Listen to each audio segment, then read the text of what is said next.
where these rabbitish brigand folk were known to be staying, and they had absconded with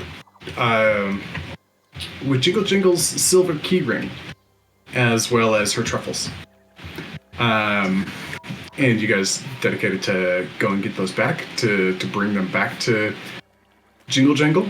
There was a very fierce fight, lots of hit and run tactics by the group of rabbit bandits that you met, being led by one Agden Longscarf, with a very long sky blue scarf and a red hot branding iron and a shield that he carried. And for several of you, he hit with the brand and he became invisible from that point on. You guys had a battle, killed several of their members.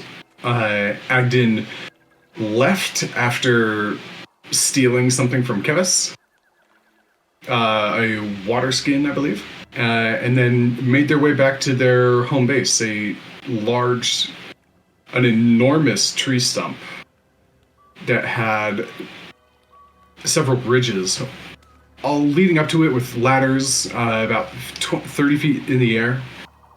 And you guys came upon a circle of brigands all talking to themselves, and Eli was essentially a master negotiator and walked away with the desired items without resulting in more bloodshed.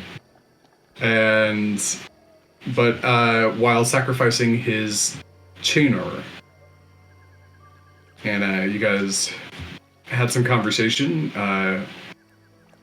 Agden provided some information, and inclined that he had more information to share if you ever desired to do some more trade. And then you guys began to leave, as Pinky caught something in her eye. And is currently sitting up there with it. Yep. All good. All cool.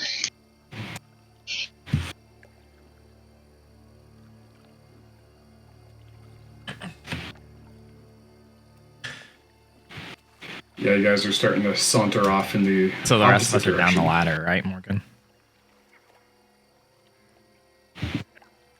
Okay.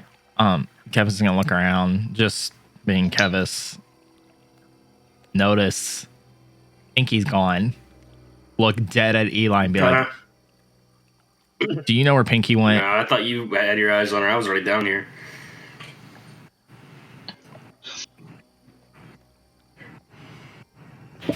Give me a perception Look check. around. Do I see her? My stealth from last time was a 22. Oh, it's a 23. No. Nope. Oh, yeah, I don't see You her. are not sure where she went. That's what it was. I don't see her. Yeah, if she was off getting herself killed, let her off. Get off on getting killed, I guess, but I don't really care at this point. Just fucking go. Eli's obviously sour about the loss of his chainmail.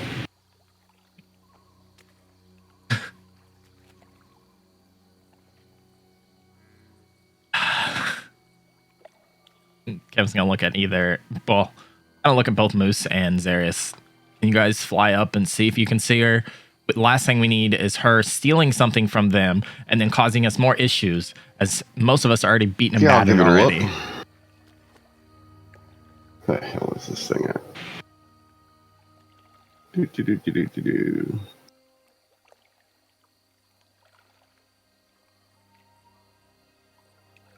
Okay.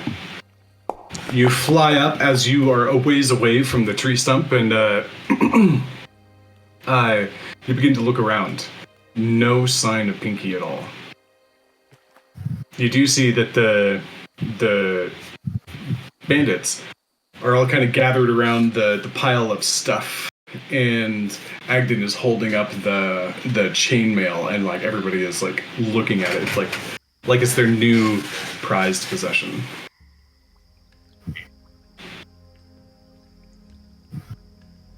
So I fly back down. Like, nope, didn't see her anywhere. But I really hate that guy.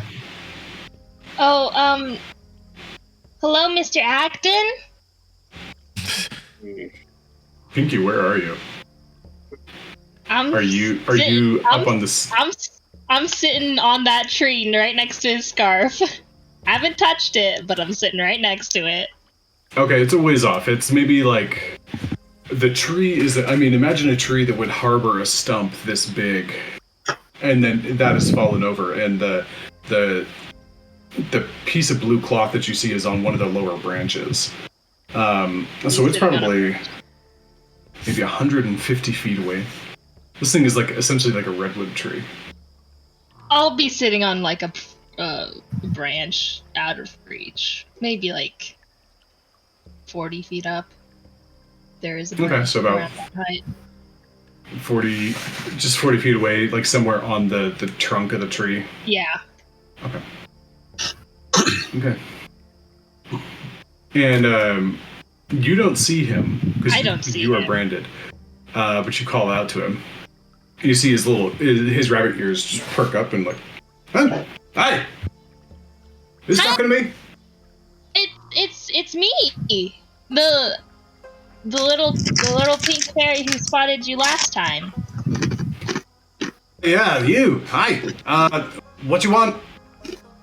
Oh, I wanted to play a game, but you didn't find me. So sounds like a dumb game if I don't even know that we're playing it. I know.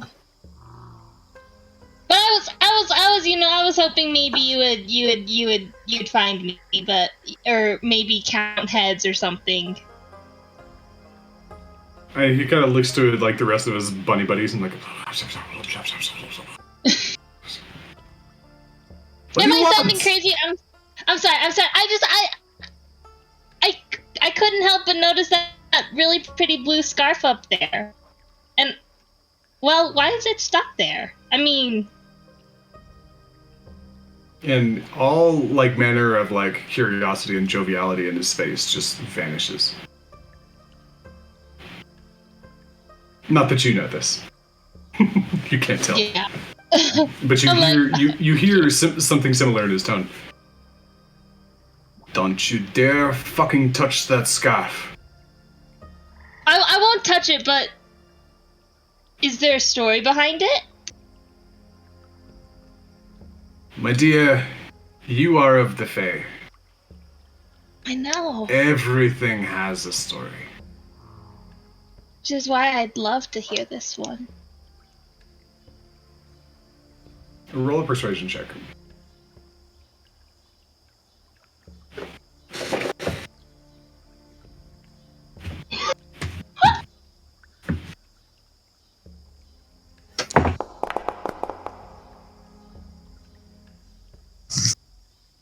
I'll be right back. I forgot my pencil.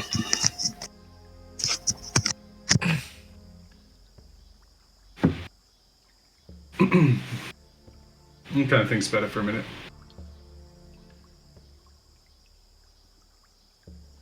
What do you want to trade for the story? I'll give you a beautiful song. And you will you? With what? Well, with my flute. He reaches into the pile next to him. Pulls out your flute. That's interesting. Oh, you mean this one? Yeah. Not yours anymore. I suppose not. You know what, though? Not with your perception checks. We hear this, Morgan. Especially because it's essentially happening on the opposite side of the tree from where you are. Like the northern side of this tree is where the tree fell. And you guys are heading away on the south side. So Pinky, your flute is no longer in your inventory. You took my flute. Oh, that's I would actually like that back, please. Well, rule of ownership, as it stands at this moment, is that it belongs to me. So, if you would like it back, I will require a trade.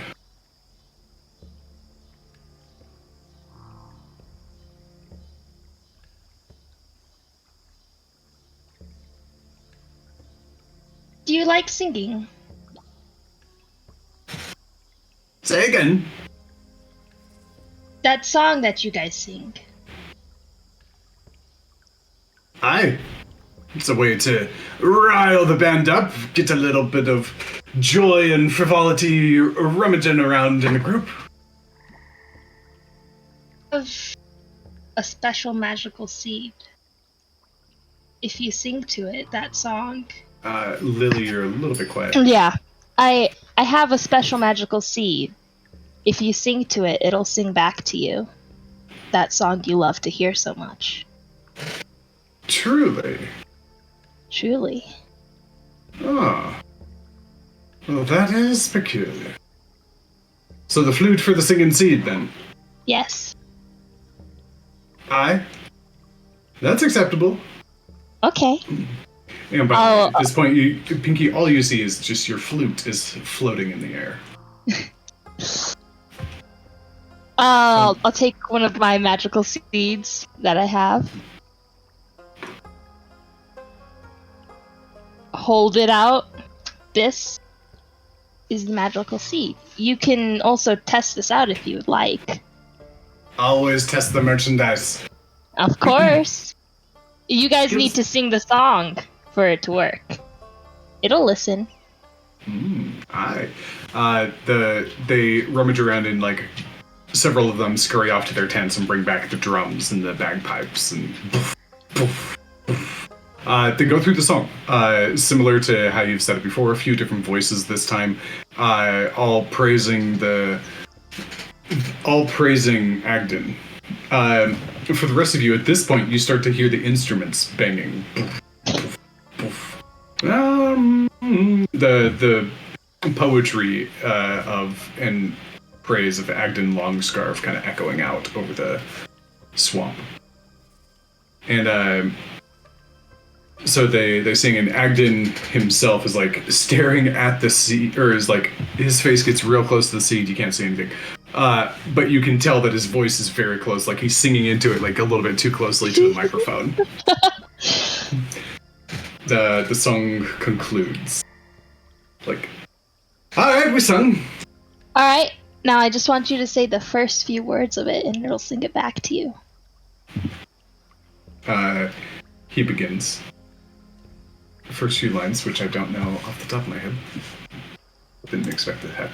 The sticks and stones will break your bones, will beat you blind and steal your clothes. There you go. Duke's got it. Interesting. Yep. And they sing the first few lines. Yeah, and this seed it's pretty much copied a simple melody version of this. Quite a bit more beautiful than the strange ruckus that came out of them. Let's go ahead. Now this is a treat. I'll have to admit, carrying all those instruments around when we're doing our work is a bit of a pain. Yeah. This would ease up our operations quite a bit. Very well. And he snatches the seed out of your hand and replaces it with the flute immediately. You have it accord. Awesome. Thank you so much. He tucks it into his personal pocket. It doesn't go into the hoard. Just in the future,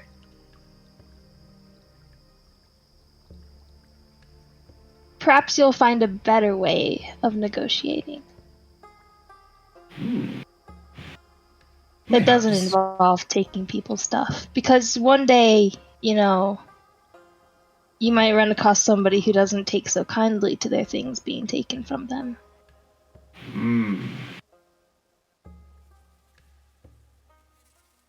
Roll another persuasion check. I'm sure this one is gonna be trash. Here we go! Not bad. Not great. Okay. He kind of pauses for a minute. You know you have a point. But, and he kind of gets solemn for a moment.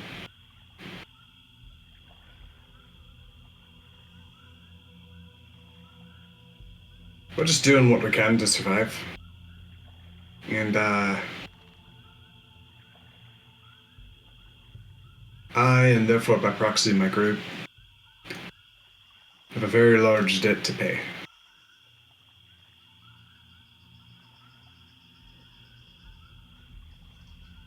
This is how we do it.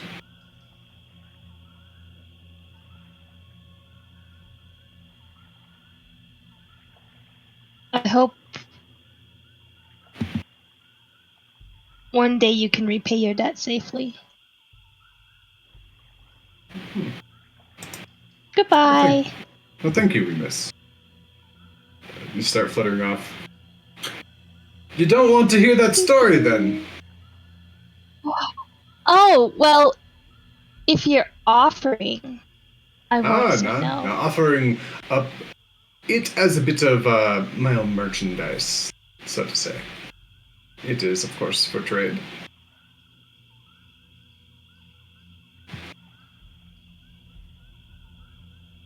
So would you like to hear a song? Now that I have my flute back? A song for a Can't story. guarantee it's a good one. Yeah. A song for a story, an art for an art. Alright. What do you want to know? The story of Just the scarf, or is it more? The story of the scarf. Alright. Have you ever heard of me before a little run-in moments ago? I have heard of you, yes. Many in the Fae have. Yeah. And, rightfully so. I've been Indeed. stealing and swiping and causing mayhem anywhere I please across the Fae for quite some time. Realm to realm, dictator to dictator. And, stopped here. I ran into a realm with a rule of ownership, and as a thief, I couldn't help myself. And I stole inside of Zabilna's realm. She caught me. And she took me beloved scarf, pinned it to a sapling with a golden pin. Try as I might, I couldn't move it, I couldn't budge it. And the tree grew rapidly as he jumps up and lands on top of his feet, on top of his pile, and starts kicking stuff around just for dramatic effect. And all you see is stuff starting to I'm just like, And there I was, hanging from a tree. 30 dangling feet of my scarf, just up above. Couldn't escape, couldn't do nothing, there's nothing to grab onto. Damned pin stuck. So I hung, and I watched. And watched, and watched. Something about the magic she did to me. Wasn't hungry. Wasn't tired. Wasn't thirsty. Fucking bored. Out of me mind. And then things began to change. Zabilna's realm, her territory, her kingdom in the Fae began to fade away.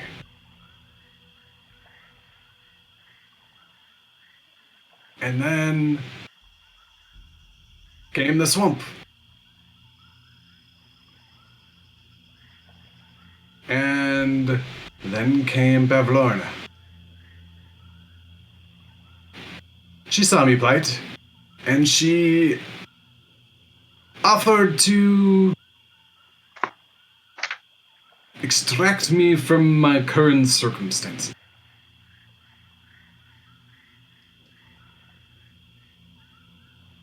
In exchange, I would owe her a debt, and I would provide the greatest treasure from each one of my plunders to her. The rest would be mine.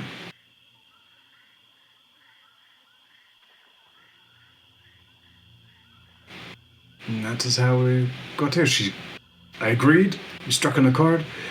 She struck through my scarf, severing it halfway through. It was a loss. I used to be much faster. I'm sure. But this is better than being immobile entirely. So, with half my scarf, I started jostling around. We built the causeways, struck fear into those who would oppose us. And now we live the high life. No one but Bavlorna and Nosagi Court herself have more freedom than we. And I'll take it after a mere lifetime of stagnancy.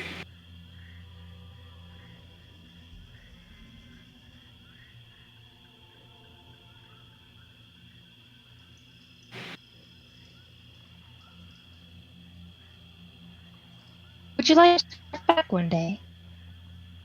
Just say again, you kind of cut out. Would you like your scarf back one day? Aye. It would be quite a feat to remove it and restore it.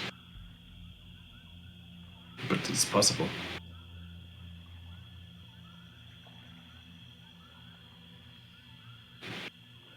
Mm.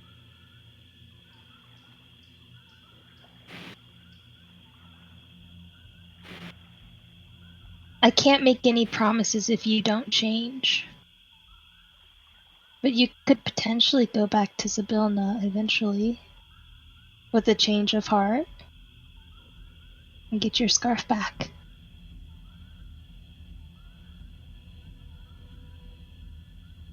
I am bound to the current reciprocity. And if we change that? For me to change, the Prismere would need to change. And then we could have a conversation. Very well. Perhaps I will talk to you again then. Under better circumstances. I think I'd like that. I see a keen eye and twitchy fingers on you. They have definitely gotten me into trouble here. As one would expect. I see a bit of a kindred spirit in you. I would like to talk again at some point. Would you like a song? By all means, give us a merry chant. Alright. I will do my best. Let us see. It's a nice little merry chant. Okay, 15. You give them something new. Describe what you're trying to play for them. It's a very much like a marching cadence. As I will flitter my way out. Okay, sounds good. You start playing it, let them enjoy it for a time. They all kind of like jump up and like start dancing and like hopping on top of their stools and like doing cartwheels and stuff and like just kind of being jovial, like a ridiculous army march. They do have a bit of synchronization between them, but it's a little bit discordant. And even like a couple of other rabbits start like climbing up the ladders and hopping on top of the stump as well and joining in. Some of them that were not there previously. They seem to be having a good time. And they bring out their instruments and like start to begin to like mimic your tune. It's not as good as yours, but we tried. At least they'll remember, most likely. Okay. So for the rest of you, you have been, for the better part of 10, 15 minutes or so, you're just walking. You're down the causeway. Where are you going? Back to our Ptolemy Hill, right? And that's the idea. Guess who has the key to that? I do. Oh no, the key to get to see. Oh, that's right. That's right. Yeah, no shit. We're just walking in the general direction that the hill was in at this point.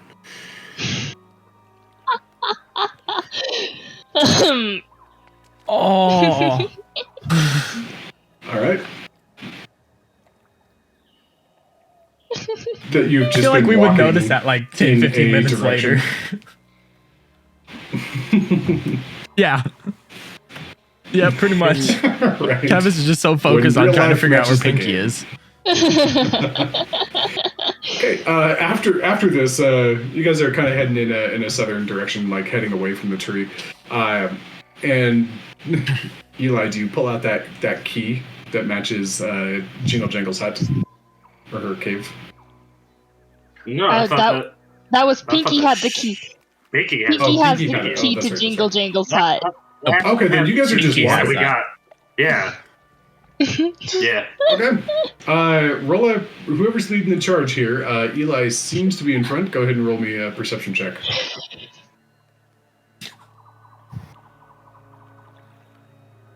20. All right. Eli, you're a little fuming and steaming and like just from that entire encounter, but your mind is sharp. Upset, but sharp. And you begin to notice as the mist parts and you continue on down the tollway and such, that at some point you notice the hill's not where you thought it was. It's not where you left it. Dude, where's your car style?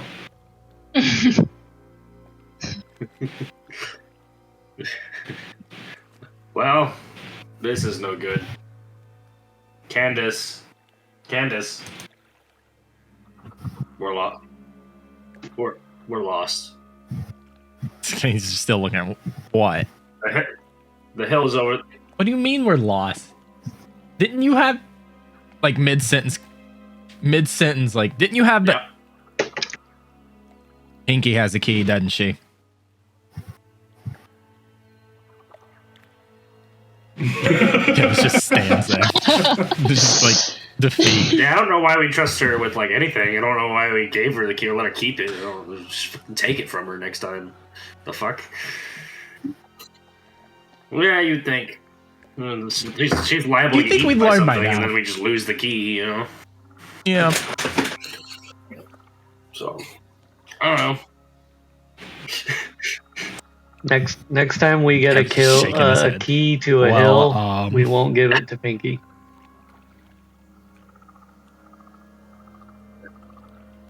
You just don't give anything to Pinky.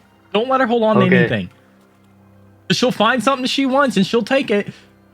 And as he says that, realizing there's a shit ton of stuff behind us. In a giant pile.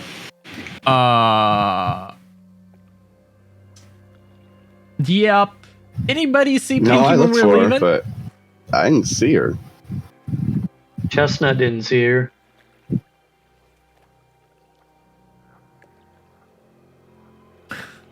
Well, look at Eli.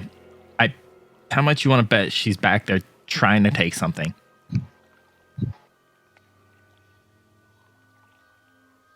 You're muted. Oh, that's You're maybe muted. for somebody else. Maybe.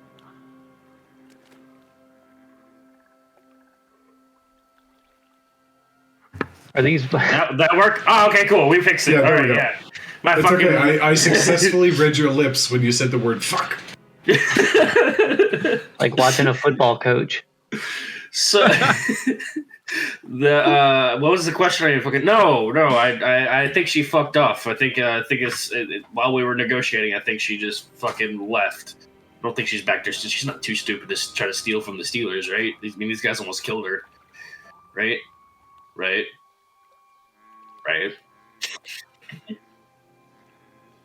She might be that fucking stupid. Kevin just looks I mean, I at don't you fucking know, silently. dude. I mean, if she wants to try to steal You know from who them, we're talking about. let her try to steal from her at this point. I mean, what are we gonna do? What do you want to do? What you want to do? Well, that's a She has dilemma the now, key for isn't us it? to get Have we back not been to in where a we need to dilemma go. the entire time we've been here? Is this something new? Moose. I mean, do you want to Moose search is- for this Moose- damn hill Moose all is- over this again? wasn't luck? and What are you rely talking about? It on was Moose's fucking pure magical luck? monkey brain. What? I've got a map. He does have a map. Oh, look at Moose. Wait, Wait, were we there when we're when all you got kind the of map? off doing our own things, but I pull this map out of my backpack and I Bless you. as you hand it over Thank to Cavis. See, I got a map. How long have you I don't had know. this? When was yesterday? Kevin just shakes his head and opens the map. It was yesterday. Just looks at Eli. Do you want to answer that for him? And he was just 3 goes and days starts ago. looking at the map. Okay, then maybe about then.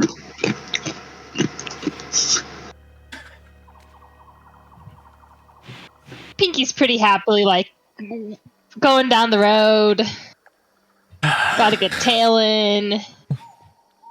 Got her flute back. How far ahead of Yeah, Yeah. 10, 15 minutes. how far ahead of Pinky were we? Did you say like 10, 15 minutes? So, I mean, Okay. what are we gonna do with the map? I mean, what? It doesn't show us where the hill Do I currently s- is, right? It says it's right here. Yeah, that's what I was gonna ask. Does the hill show up on the map? On a map. The moving hill shows Which- here. Which is currently, Everything's stationary on a map. yeah, on the map, the hill is nowhere near the Brigand Solar.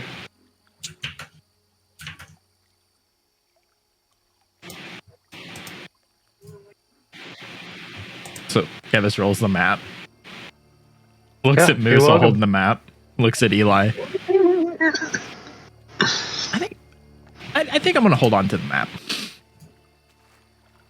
Yeah, that's fine. We're I'm definitely happy not gonna to, let Pinky touch it. trade that to you.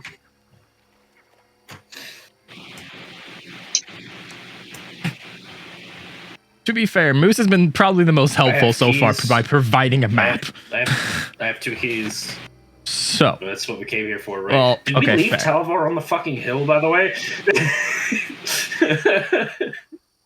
yeah, I I thought has we left him. him with Jingle. Yeah, we left him with Jingle. Mm. Mm. Oh, I think we did. Back in my- Yeah, Absolutely. that's probably the smartest Few thing and we've far done between. so far.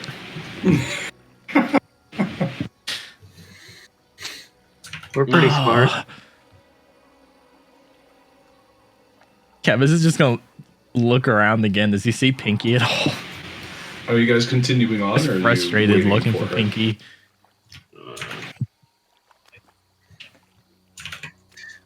And I think we should stay at this point. We don't know where we're Did we going. come The across further we these go, the bodies more that we lost we're fucking gonna get. annihilated? Yeah, you guys have basically curious like about come that. back to the place where your fight was, and now you're just sitting around.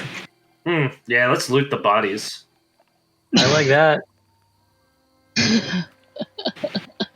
Yeah. So glad Pinky's not here for that. Yeah. So while you guys are just waiting around, you start pulling the bodies, most of which are in the water. Mhm. Halfway, thanks to Zarius. So yeah, takes you All we're doing. Oh, go ahead. several minutes to like get into the water, haul them out of like the roots or the muck or the lily pad tangle or whatever, get all the bodies up onto the dry land, and then kind of give me a group investigation check, except for Pinky.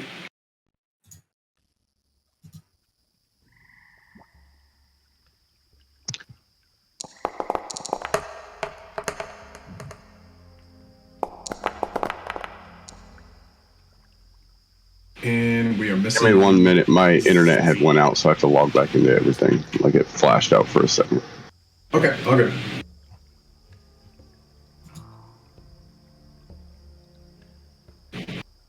Also, like while we're Now, doing these, this, Kevis these is gonna guys be like, can't own "Does anything. this go they're against the dead. rule?"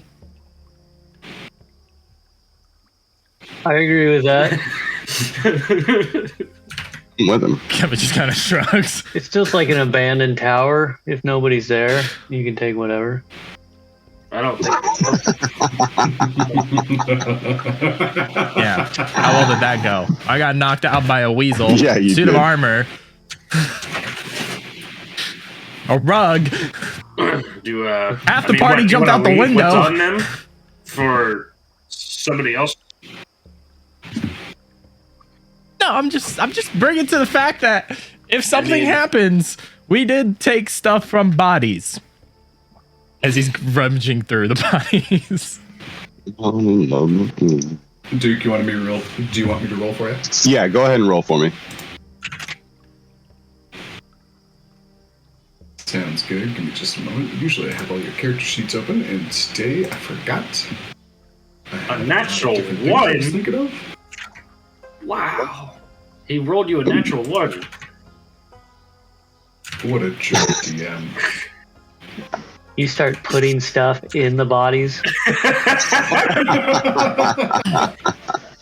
If Moose rolls a natural one, he's like literally like taking coins and like putting them into sword wounds.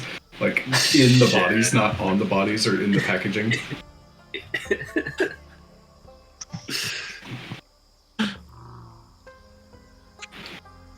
Pretty sure two of these bodies just have a giant hole in their This chest. one Yeah, I from really did not Zarius. like these guys.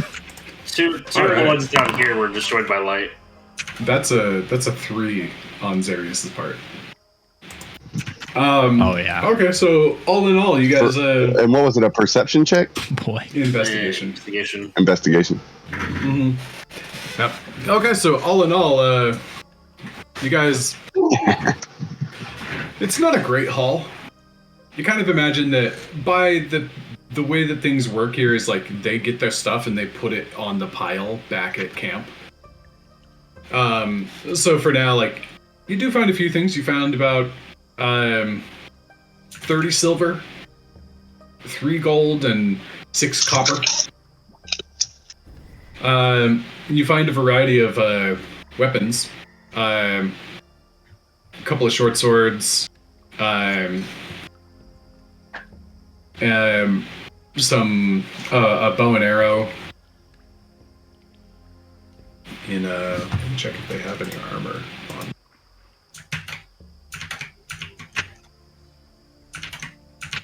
$6 copper, I believe. How many copper did you say? Yeah, 30 silver, 3 gold, 6 copper.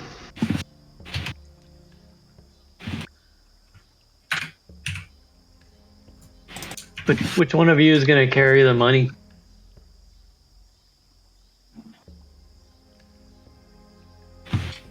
What? Fine, I'll I'm just take looking it. at Eli. Fine, I'll fucking carry it. The fuck here. We'll split it up question. later, I guess. Who's carrying it? I mean, what? It's fucking 3 gold.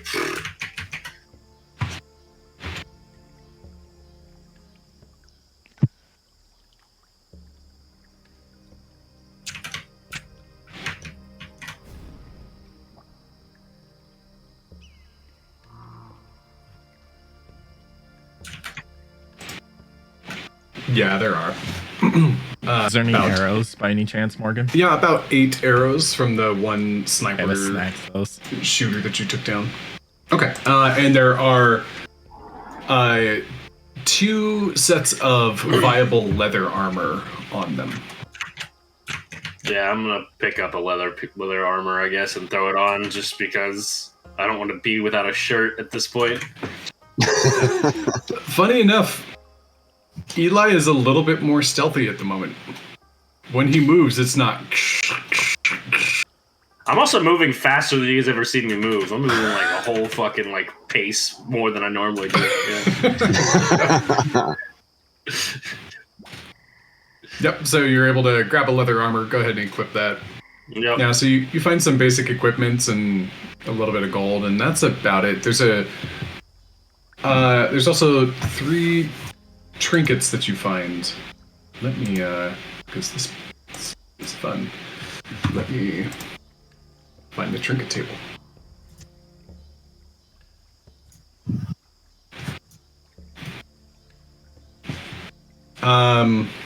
Well, let's do 4, just cause. Everybody, give me a D100 roll for me, please.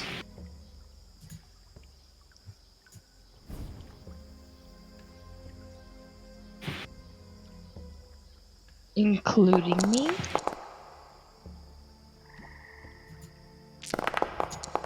Minus 48. Okay, sounds good. Just a moment, I'm looking for the table. Is it like Pinky's still not here, right? So do you want her to roll? No, not for Pinky, because you're not there yet. Yeah.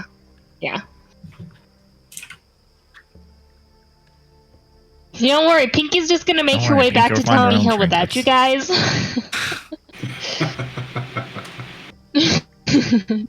Be like, gosh darn, I thought they were already there or something. Don't worry, we won't be there when a frog eats you again.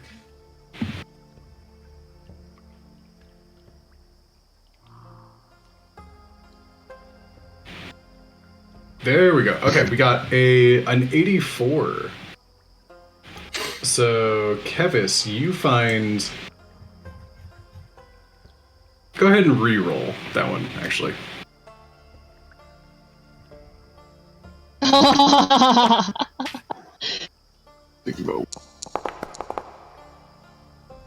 Okay, you know what? Never mind. I'm concerned. Also interesting to repeat this. You find a paper wasp nest in a jar. Oh my god. Oh my god. Eli, you find a tiny wooden stool that is sized for like literally like tiny creatures like a sprite or a pixie. Or a pinky. And it's inside it's inside like a little pouch, and you pick it up and like you start to turn it over, and it gives you a splinter. Wow. Okay. Yep, tiny wooden stool. Let's see. Moose, you get an opalescent conch shell that laughs when you hold it to your ear. I love it. That seems very fitting for Moose. Moose holds it to his ear and starts laughing. Giggling with it. Yep. And what'd you say you got there, Zerais? It was a 34. 34. Alright, and for you... you find a pack of playing cards with three dragon ante on it, but instead of a normal dragon, it's all the pictures are fairy dragons instead. Okay. What? Oh yeah, I like that. And Pinky, do you head off towards your friends, or do you start following the direction of the key? Well, she would like to find her friends first. So she'll spend a little while looking for her friends, but if she doesn't find them, she's definitely just going to be like, you know what, I'm sure they're already at the hill.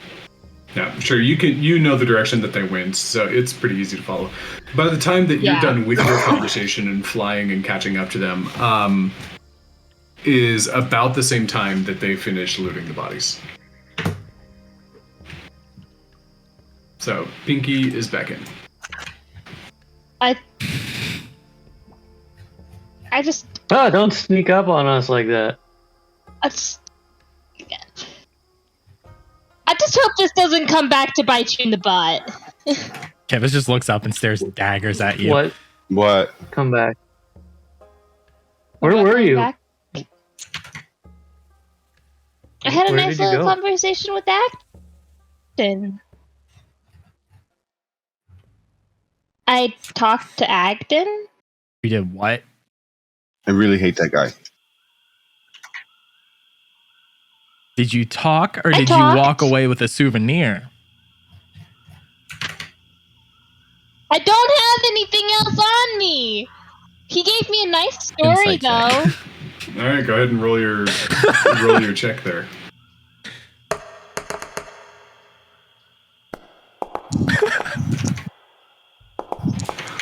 Pinky, what would Kevis read off of you for a 19? She really didn't take anything. She seems really happy though. Like she's in a pretty good mood. She really did seem to enjoy herself.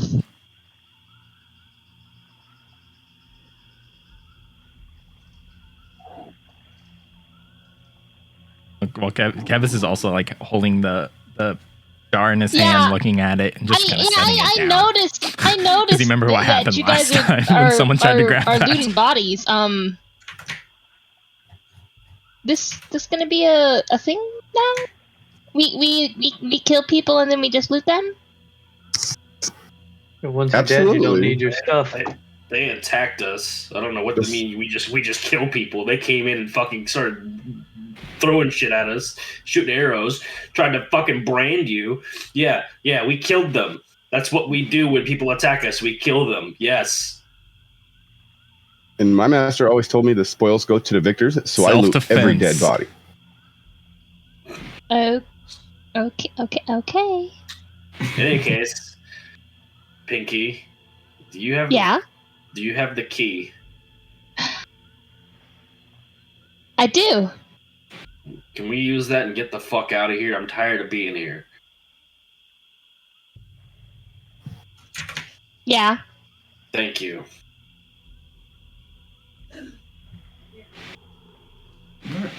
Pinky, you pull out the key, dangling it from the string, and kind of point it towards where you think the hill was last time, and you see it go kind of swing to the right, and then builds a little momentum and goes.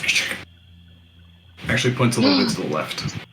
Ooh, it's that way.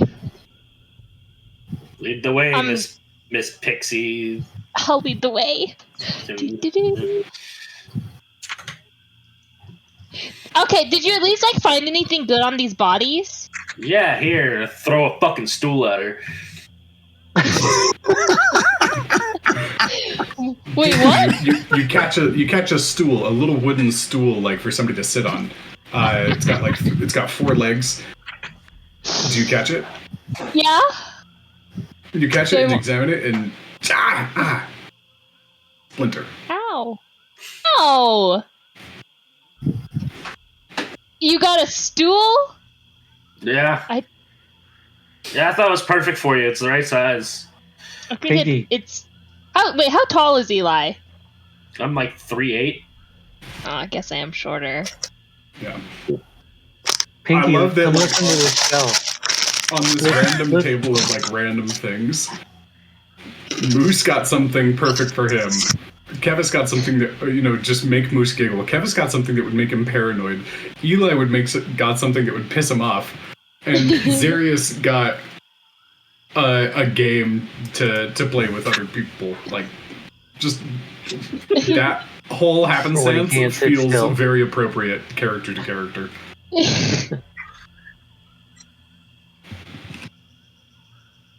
Well, to be fair, Kevis just put it back on the bridge because of hearing the story. I don't remember who it was. If it was Mr. Zarius that reached for it before. Well, yeah. Well, wait. So, Nope. so you got a stool, Eli. And I threw it at you. Yeah. Now I have a stool. Yep. Come listen to the shell. You have a You stool. can add a tiny pixie stool to your inventory. Listen to the shell, though, Pinky. You gotta listen. Oh wait, yeah. And Okay, I hold okay. up the Let me shell hear. to her ear, and it giggles at her. It's like a collection of like children all sitting in a room and like somebody said something funny and there's just a rolling chorus of like. Have you tried talking to it? No. Say something. Hello? I put my earpiece on it. Okay, that's pretty good. That's pretty good. Alright. Pretty cool, huh? I know. Can we fucking go? Oh, okay, yep, sorry. Mr. Grumpy Pants. The fuck? Come on, I am Chester. tired of being here. I don't want to be here anymore. Let's go to the fucking hill. Okay. Alright, cool. Wait. Wait, Zarius, what did you get? I will blow you to pieces. I got these super awesome playing cards, and they got these little fairy dragons on them, and they're amazing. We should definitely all gather around sometime and play a game with those. Yeah, we should definitely. Okay, play. yeah. Of course, I'm getting distracted. But We could do that at the hill. Kevis, what'd you We could get? do it now. I'm casting Toll the Dead on her. Fuck this shit. It's just... When she says that before that happens, Kevin just turns and points at the jar on the dock. Pinky, It make a hits. wisdom And saving then just throw. turns and starts to walk. Oh, Cool.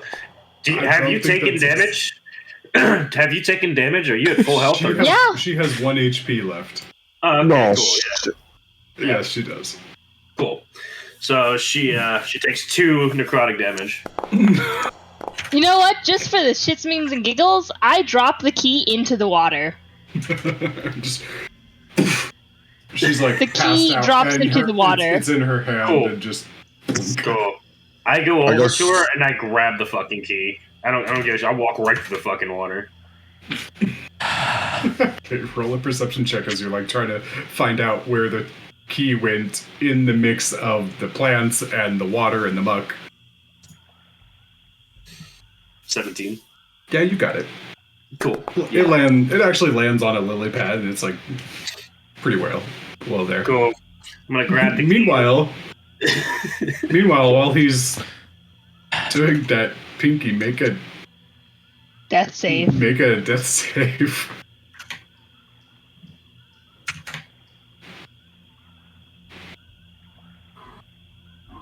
$19.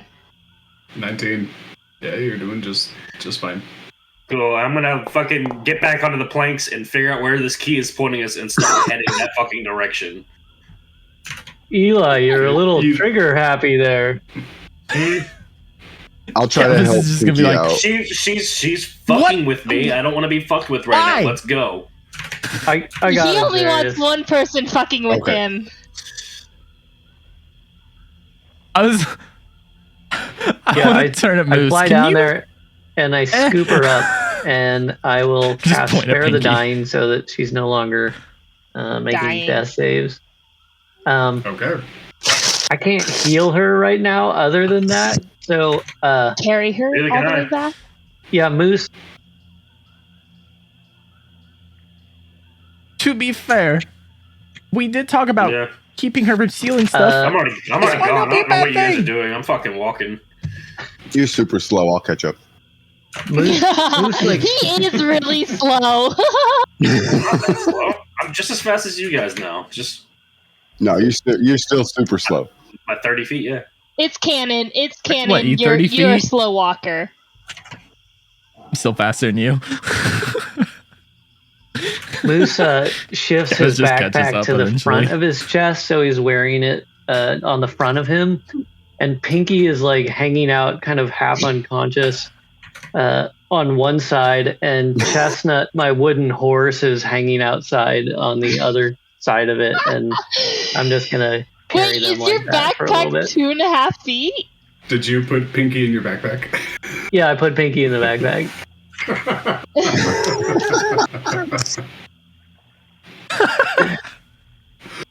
This is the ultimate way to keep her from this stealing is an shit. adult-sized backpack, so a child can fit in it.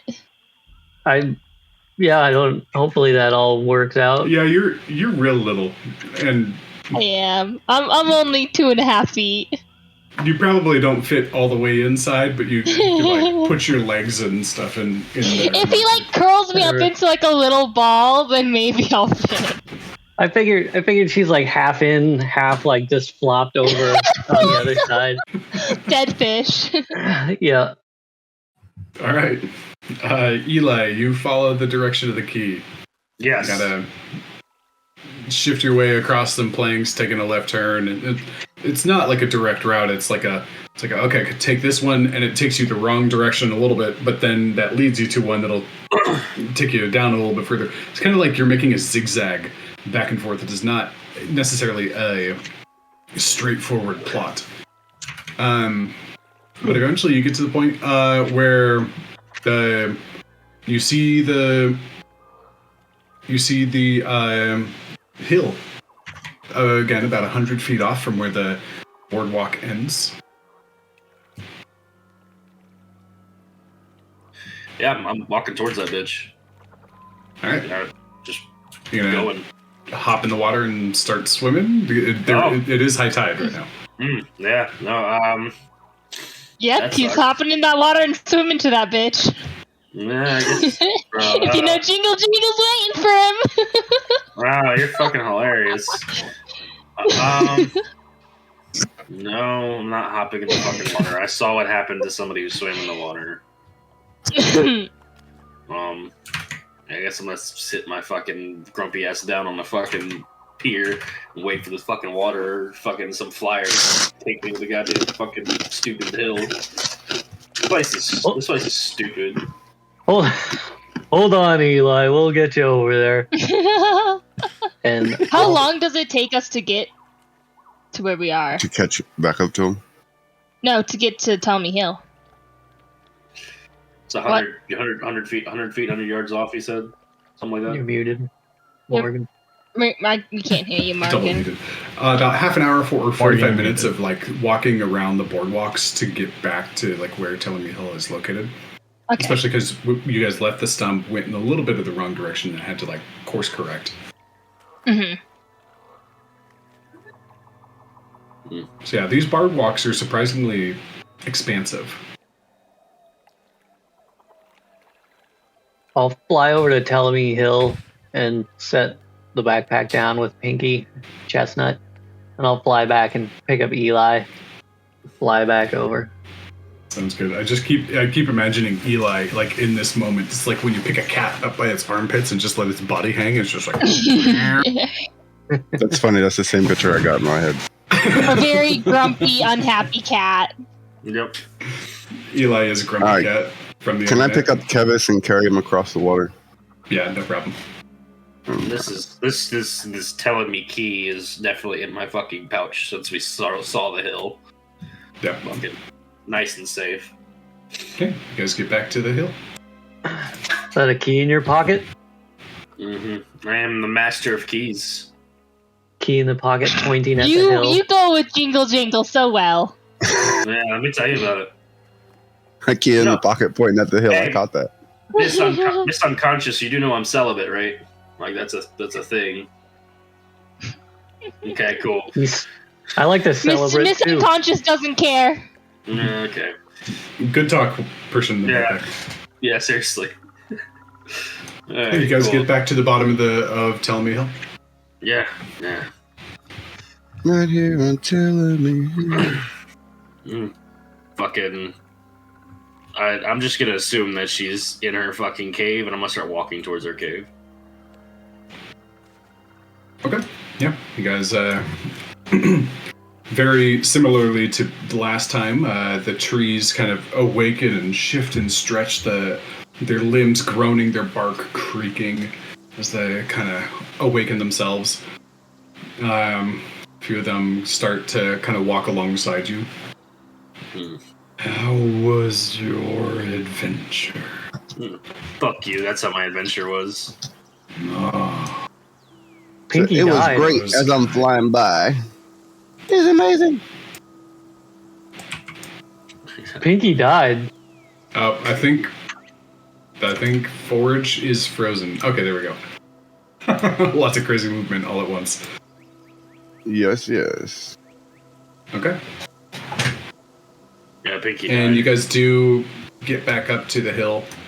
And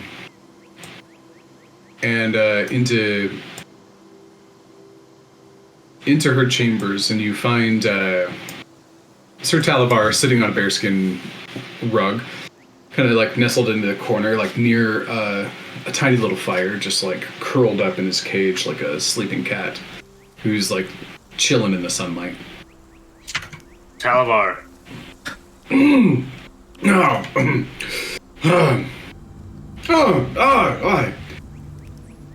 Greetings, quite right. What can I help? Nothing. I'm gonna try the 2 keys on his cage. The 2 keys? Yeah, there's 2 silver keys. Oh, there's several. Oh, I thought there was 2. Sorry. Yeah, it's like a full keyring.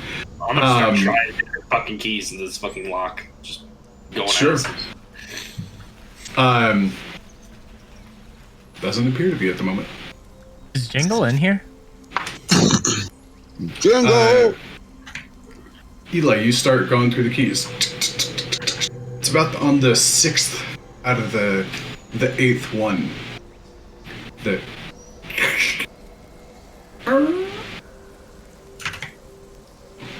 cage opens. I did it. Does this mean I'm your master now? Do you do what I want you to do? I freed the fucking dragon. Not in the slightest. Oh well, fuck me. It was worth a shot. And he gets out. He's like, "My master is Queen Titiana of the Summer Court." Yeah, Queen Titties. I got it. Yeah, I know. Sure, right.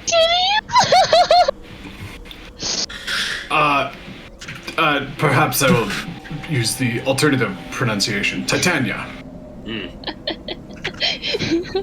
That doesn't help. And he just kind of stares there. He just kind of stares perplexed. It's like, well, then I have no recourse. No. And he pushes the gate open and kind of delicately like steps out, like he's unsure of it. Kind of nothing happens, and he digs one of his clawed feet into the bearskin rug and kind of just like rubs it around. Oh. And he comes out with the other one. Does the same thing on the other side and just... It is nice to be touching something that is not metal. I mean, there's a lot of keys on the ground. And he kind of like lays down on the rug and just kind of rolls around in it for a second. Anyway. Have you Oh, seen... he stretches. And he gets up and stretches like, oh, and at last a chance to stretch my wings. And he does so, and his wings furl open and begins to flutter a little bit above the ground. Oh, that is marginally, incrementally much better than the cage. I shall say I do not enjoy that sensation, and I hope to never be caged again.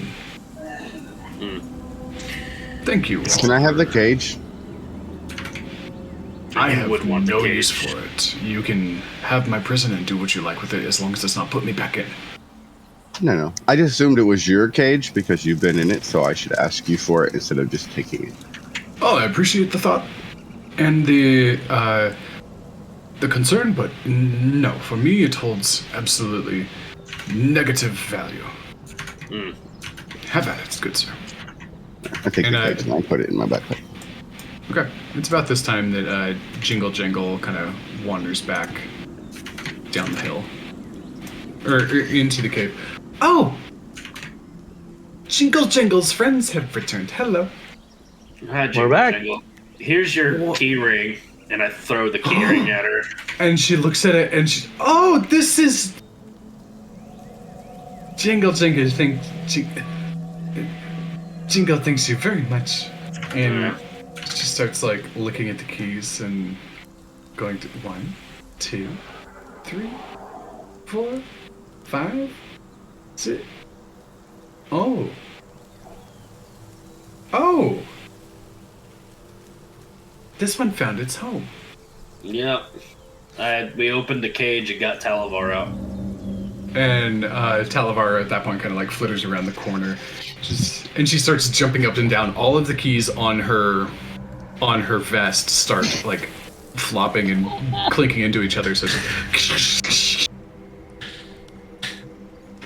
Talavar, thank you for being my friend, and thank you for staying with Jingle Jangle. I am glad to see that you are free. Oh, I am very glad to be free, my dear new friend Jingle. I will tell everyone of the service you are doing here. And he looks around and he says, "Reciprocity. It is not a rule that is implanted into my home realm in the Fae, but we are here and I shall respect it. Twofold. One, for protecting me. During all this time." And he reaches to the side and takes his longsword off of his side and presents it out as he's fluttering in the air. "Whoever would like this, you are welcome to have it. I will be just fine on my own. I have my own natural weapons and magic to combat anything on my way home." It's like a dagger. To him, It's like a it's a longsword. To everybody else, it's a dagger. To Pinky, could it be a longsword? No, Dang because it. you are a small creature, not a I- tiny creature. Oh, true. Don't you like A short daggers? sword? I mean, Not a is short Pinky sword. awake now? No. No, you're still Okay. unconscious. You're gonna be unconscious for 1d4 hours, right? Yeah. Yeah. Yeah, it's 1d4 hours. Something like that. Okay. I guess I'll take so- it and hold on to it unless somebody else wants it. Thank you, Speedy One. I hope it will serve you well. And he hands it over. Duke, you get a +1 dagger. Nice. Nice. And for finding the method of my escape and delivering it. I told you I could provide a bit of information about Balvona's court. So, Balvona Blightstraw lives in this terribly spooky cottage on stilts in the middle of the Soggy Court. The Soggy Court is a collection of it is a small citizenry of bullywugs, frog people.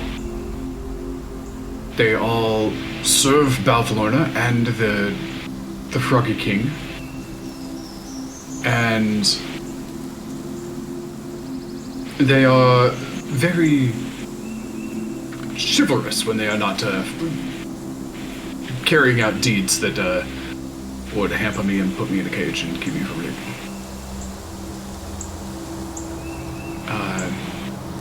Also, you should know that Balvalorna has minions and spies everywhere. Have you ever seen...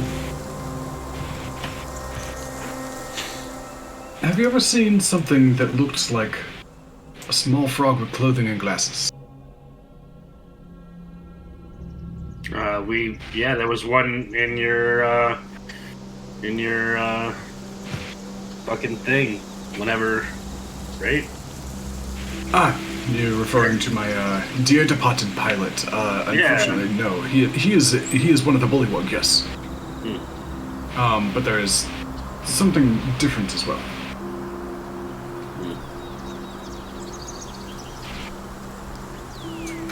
And he uses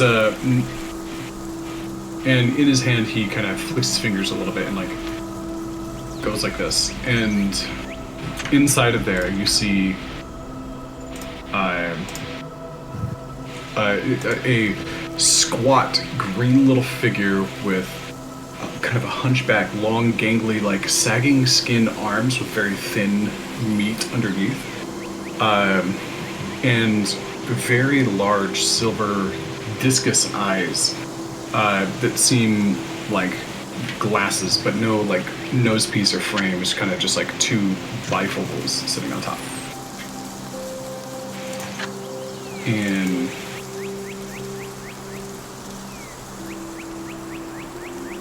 okay, I've gotten to myself to the wrong spot. And he shows that Kevis. You remember these? You saw one before.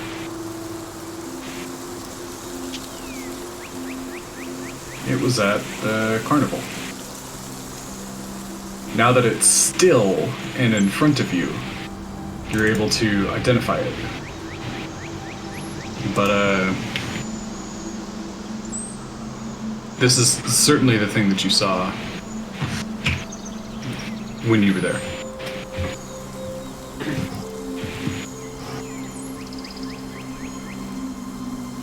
Yeah. Was this the thing I was chasing Seems to the be. longest time? So, Cool. she calls them Lornlings. They are quick and easy to lose track of. And they are miniaturized mirror images of herself.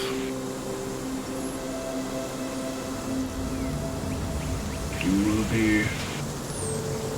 The higher the density of these Lornlings that you find, the more likely it is that you are nearby to have Lorna herself.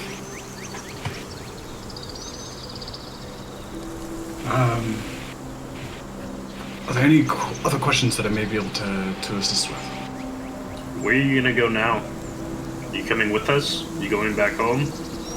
I am going back home. It is my duty to report back to the Summer Court and inform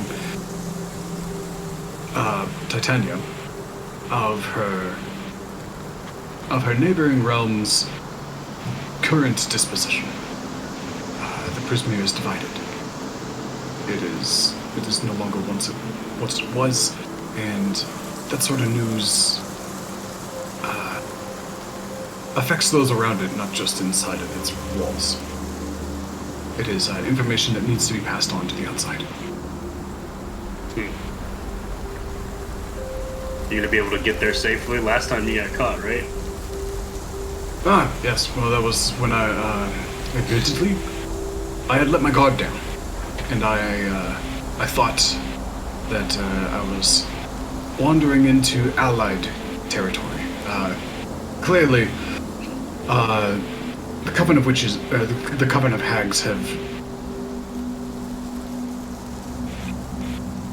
malleably formed the Prismere into something unsavory.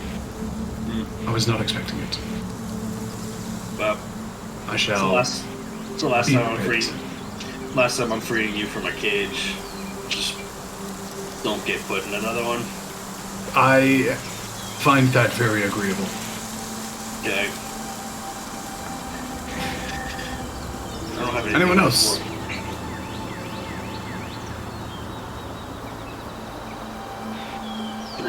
You mentioned Yeah, Asagi no. Court. Do you know how to get there from here? Oh yeah, does it show up on the map? The proper name for it is Downfall. The Saki Court is the name of the court who resides over Downfall.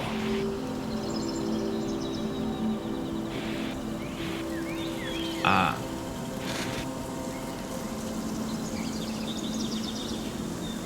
Trying to. Yep. It says, What is on the map?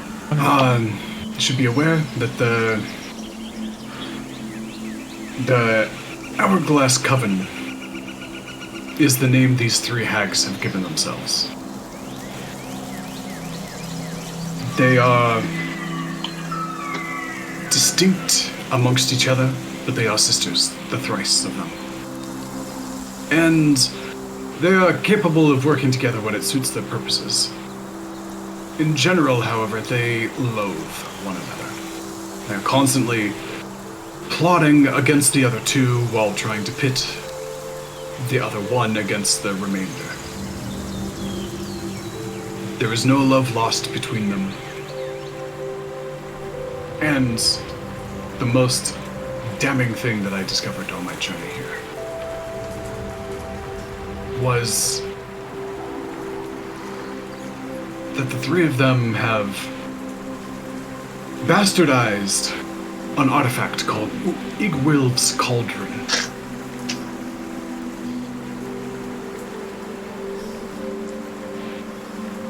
They used it to trap Zabilna in time.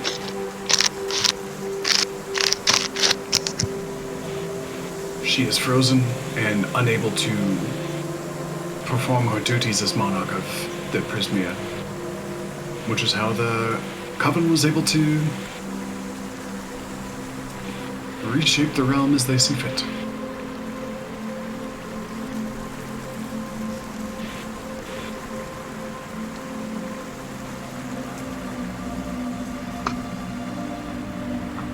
That artifact poses a great threat to many of the Fae.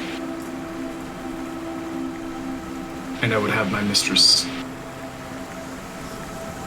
know about the danger it poses.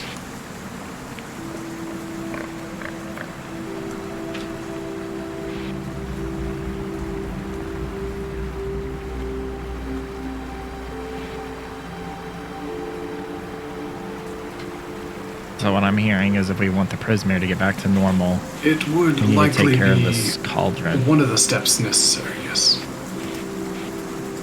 I do not know everything entailed in it, or what that would look like, but that is undoubtedly should be part of the process, is to make that better in some regards.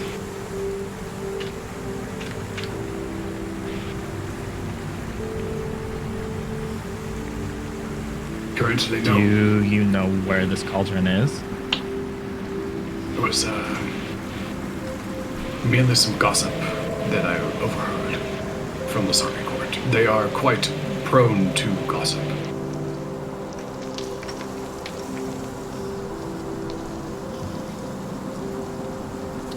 Now, if that is all, it is quite time I returned home. Thank you all very much. Jingle Jangle, thank you for your hospitality. Again, she's kind of like just hopping up and down on her toes, and the keys are going wild.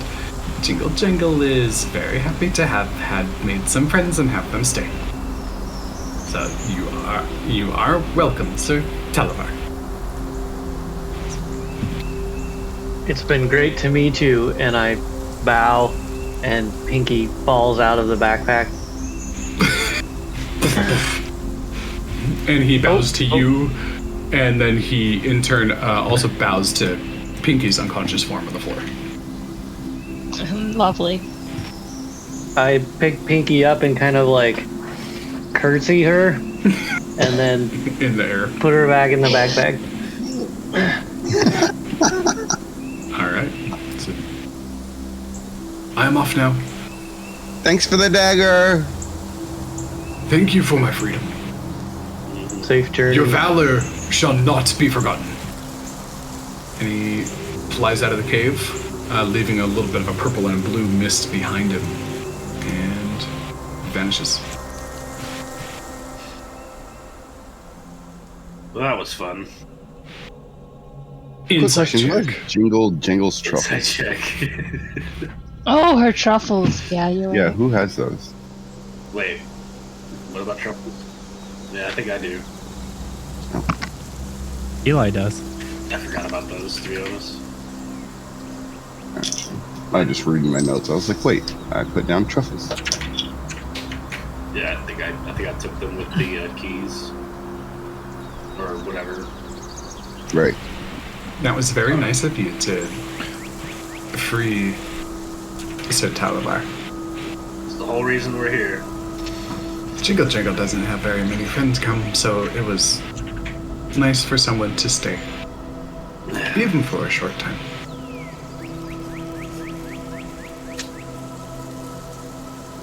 We'll try to bring more prisoners to you. No, Oh, friends. friend. Oh. Okay. Friends. They don't need to have the Friends. cage. Speaking of a cage, and she grabs the key on your silver key ring and just pulls on it slightly, and it comes out of the key ring, just without having to like somehow unlock it and like move it. She's able to just like pull it straight off. She walks over and she hands the key to Zarius. You have this key that goes to the cage. Don't lose it. I don't have any more like it. Or Jingle Jangle doesn't have any more like it. Okay, So- and I shove it in my backpack.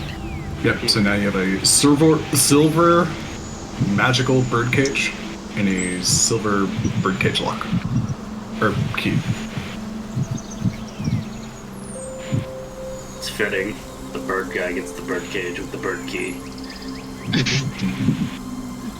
You are wearing something different, Eli. Yeah, yes I am. Great observation, Daniels. Uh-huh. Where is the shiny stuff? Yeah, I had to give it up for your keys. Oh, It's- well then. Jingle Jangle has an idea. You all look very tired. Yes. Do you want to go sleep under the trees? That would be great, stupid rabbit. I don't like things suggesting for me to sleep. It's very suspicious. What is suspicious about a friend taking care of another friend? It's just suspicious, like, hey, you want to go take a nap, and then as I'm taking a nap, I get a fucking knife in my throat. I'm not okay with all this. If Jingle Jangle is going to kill you, Jingle Jangle would not use a knife. She would crush your head to the floor with her flail. That makes me feel much better. It Okay. should. It should make you feel better. She's not going to crush your head with her hands. Kevis takes a step back. But I, however, think that taking a nap would be a great idea. I'll take first watch. All right. You guys going I'm out to the watching. trees? Watching for Yeah. this bitch. And I'm going out to the trees. Yep. He's already gone.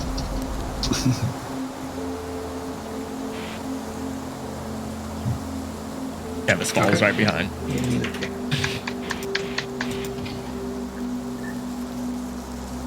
I moved her. No, I picked her up, Did you put pick her in the Pinky up, or are you backpack. just leaving her in Then there? I'll hang the backpack Put on her a in a branch. tree. Oh yeah, beautiful, perfect, love it. And Jingle Jangle wanders over. Telling me our friends are going to stay for some more rest. Will you watch over them? I would be happy to. Come, sleep, eat. And this kind of main Telemi tree like reaches down and kind of like offers its branch in like a long line in front of you, and different fruits begin to grow off of it. Apples, pear, peach, even some berries. Enjoy and rest and recover. sweet, and I'll take a fucking apple and just start chomping into that bitch. Alright, just grumpy chew. Alright, Jingle looks at you all and says, Jingle Jangle will see you soon. You get sleep, and Jingle will see you later. And she dashes back into the cave, kind of sheepishly.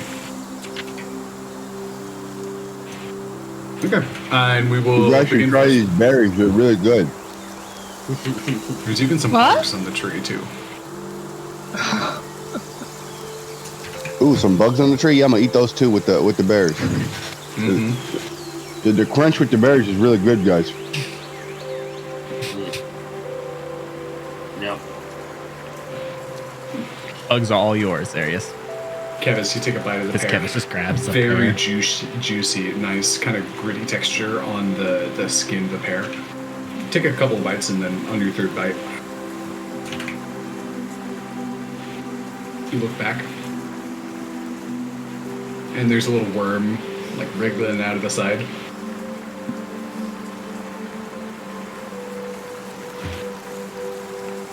Just drop Should it. give that to Z. But Nope. You'd like it. Right? Is absolutely that's- delicious pear, except for the natural bug in it. This one has bugs right inside. Just look up. Yeah, ooh, he swoops down There you go, Zarius. off the tree, and picks it up, and he just eats the whole pear and puts it all in his mouth. Aren't we It's really good. circus freaks over Go some here? berries instead. The flavors on these fruits are delicious. They are vibrant, complex, acidic, juicy, sweet. It is a moving melody of fruit flavors that come in, and as you mix them, blackberry with strawberry, blackberry with apple, the complexity increases and gets even more delicious. It's almost like having a spread of like crackers and cheese and chocolate and jams. Depends on like what you put together. The flavor profile is totally different. It's delicious and fantastic and calming.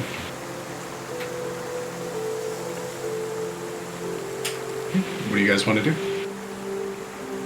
Bane falls asleep in the tree. Yeah, Yeah. After I ate my berries and my bugs, I fall asleep in the tree. I imagine that Bane falls asleep like halfway through a bite of something.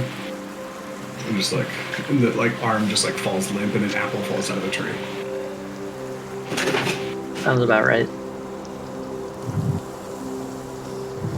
Pinky's unconscious. Kevis? Yeah. How about you?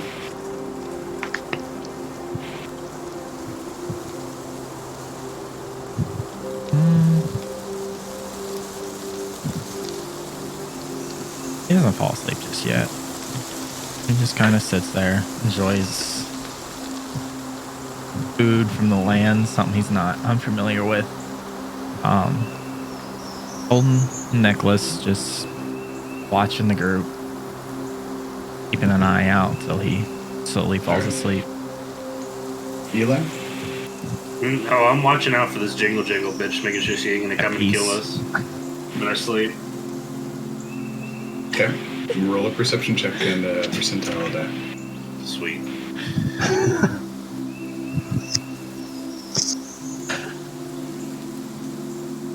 It's Morgan, just side note, when we do approximately, watches, how long are each watch? It's approximately 2.5 hours each. With somebody taking like a little bit of extra time to build up to the 8 hours.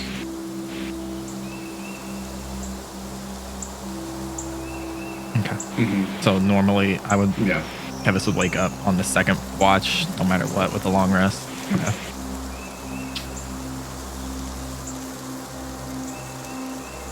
Eli, as you are sitting there, everybody is asleep. Kevis is doing his natural state of meditation, as elves do. Sitting there and looking at the keyhole where Jingle Jingle left off into.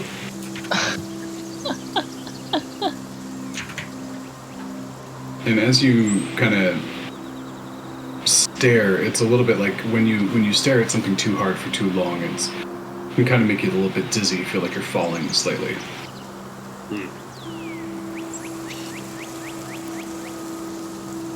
You notice the shadows on the grooves inside the rocks. And they are beautiful. In their own way. Their own purpose. Retreating from the lights and shaping the surroundings. Shadows help make the world interesting. You notice the highlights on the rocks on the other side, outside of the shadow. And, kind of for the same reasons, the light makes things interesting. And, you feel a little bit of that presence that you were looking for a while ago, but kind of getting a little bit of a dimensional interference on. It's not exactly a sign or like a direct message or anything, but Feels nice. feels nice. Good. And your watch comes to an end without incident. Awesome. All right. Who's up for second watch? I'll take the second watch. Okay. The perception. Yep. Perception and percentile, please.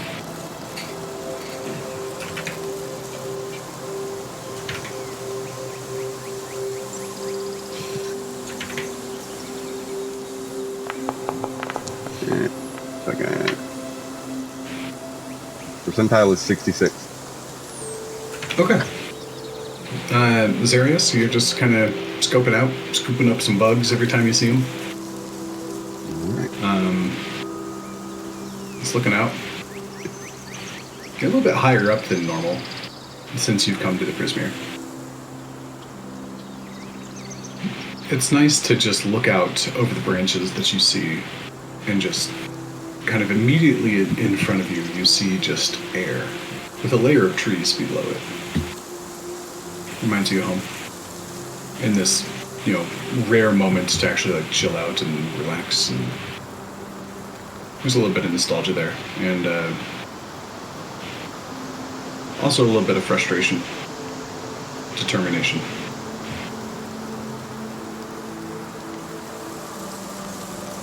Overall, good though. All right. Okay. I'll take my watch, staring off into space. Okay. Pinky, you start to stir at this time. Come to realize that you're inside of like some dark space. Can't really move very much. Your wings feel kind of cramped. You know what? I'm pretty fine with this. I'll stay right here and just sleep. Sounds good. It definitely smells like moose. Yeah, but you're in a nice kind of like pocket space. Not entirely sure where you're at. There's little gaps of light coming in. It smells like leather. Interesting. Cozy enough, you could go back to sleep. Yeah. Alright. Kevis or Moose, who's got the last watch?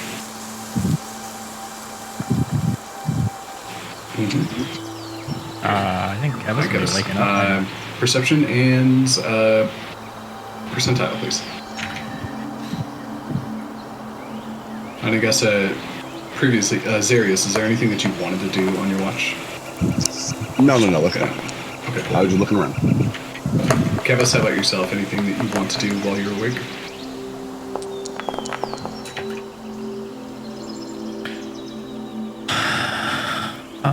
Okay, yeah, within the same. Is everyone about grouped 30, together 40 feet sleeping? or so. Very much like in a general area. Yeah. You notice Okay, Moose's so, like, Kevis backpack can on see the them all. ground kind of shifts a little. Most of the time, that would take Kevis would just kind of walk up, look over, look in there. Wow. Is Pinky actually pink? Roll a sleight of hand check.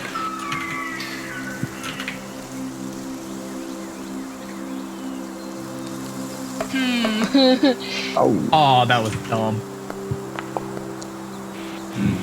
Do you have perception that you, Was it or almost do you have 18? inspiration that you want to use? Oh, I do have inspiration. Yes. Not much better. Pinky, go ahead and roll perception at disadvantage because you're unconscious.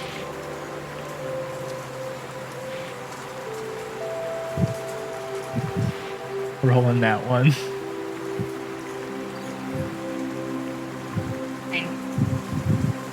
Okay. Very lucky. Just barely. Pinky stays asleep. She does not notice. You know what though? I got inspiration too. We all have inspiration. Right. Why? Why? You know what? I on the I other probably hand, shouldn't have wasted mine. am but- intelligent, and this is a matter that doesn't really matter much to me. Oh, yeah. Okay, so Kevitz, you go over and grab the flap and like lift it up on the opposite way, so like sunlight doesn't get straight in. So you kind of use it as a, but your dark vision from being an elf, you can see just fine in there. Except for you can only see in black and white and grayscale. There's a little bit of light to, there is, provide I some suppose. coloring. It's just not direct like light onto a sleeping person's face to make them like shift. Pinky, what is CC? Well, because she's curled up and her wings aren't flapping, there is no glitter going around. What about the color of the wings or your body itself?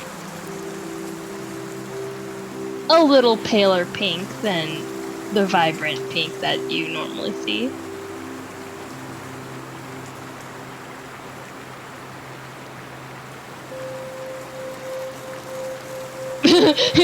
Close that flap, slide a hand very again. quietly, not to wake her. No, it's easy enough to do.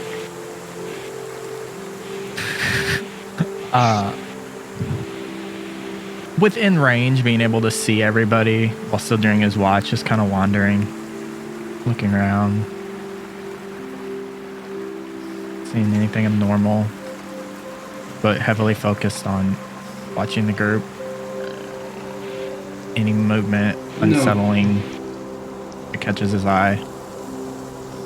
Holding the amulet, or holding not the amulet, the locket, the whole time. For whatever reason, the space of Telemy Hill seems to be far less chaotic than other places in the Fae. Not just the Prismere, but the Fae in general. Because by chance, all the random crazy things that can happen in the Fae, it would make sense that occasionally also a point of stability would show up. Telemy Hill kind of seems to be one.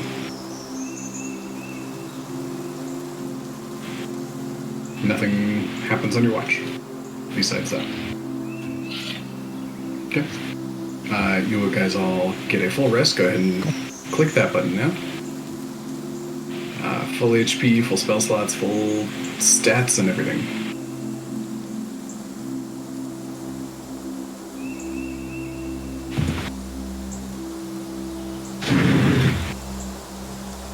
And let's go ahead and take our break there. We'll come back right about at the top of the hour. Okay, so you guys finish up your long rest. All of you feel fairly recovered. Not, your energy is not. You still feel sore from the few days before, but you're functional. You're able to perform. Is my brand gone? It is not. It has not been a full 24 hours since you guys fought Agden. It's probably been about 10 or 12, yeah. Yeah. Yes, it did. We're and still it's alive. essentially A lot happened in a short amount of it's time. essentially kind of like middle of the night by the time you guys wake up, because you took most of your adventuring during the day. Yeah, we didn't get killed by some crazy goblin bitch, so in our sleep. That's Not nice. sure why that was your concern though. She's nice. Okay, I don't. This doesn't mean anything. Fucking somebody can be smiling at you and put a dagger in your throat in the same swoop. Is this something that happened to you, Eli? No. Because it's an oddly specific example. Okay. What do you mean? Pinky, how many people have you been around? A lot of people. Just you asking this question to Eli means you've been around some nice people. Not all people are nice. Or you could just You not can trust them one day, and the next they could take your whole life away. You have to have some trust. I trust you guys a bit.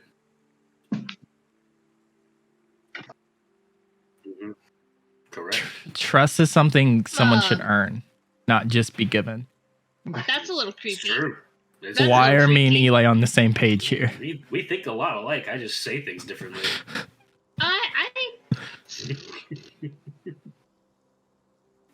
you know, I'm like from a small village. There wasn't like a ton of people, and mostly everyone followed the rules.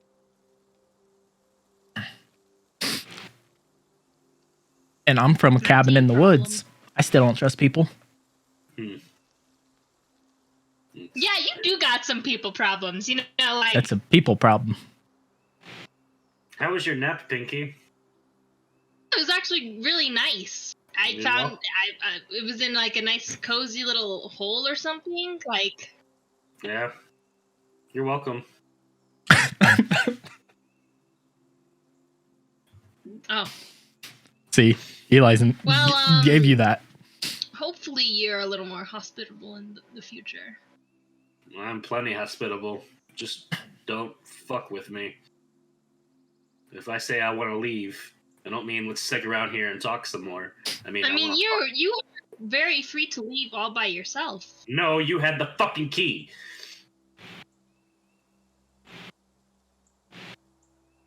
There is an option. Walking and talking is an option. Sounds dangerous.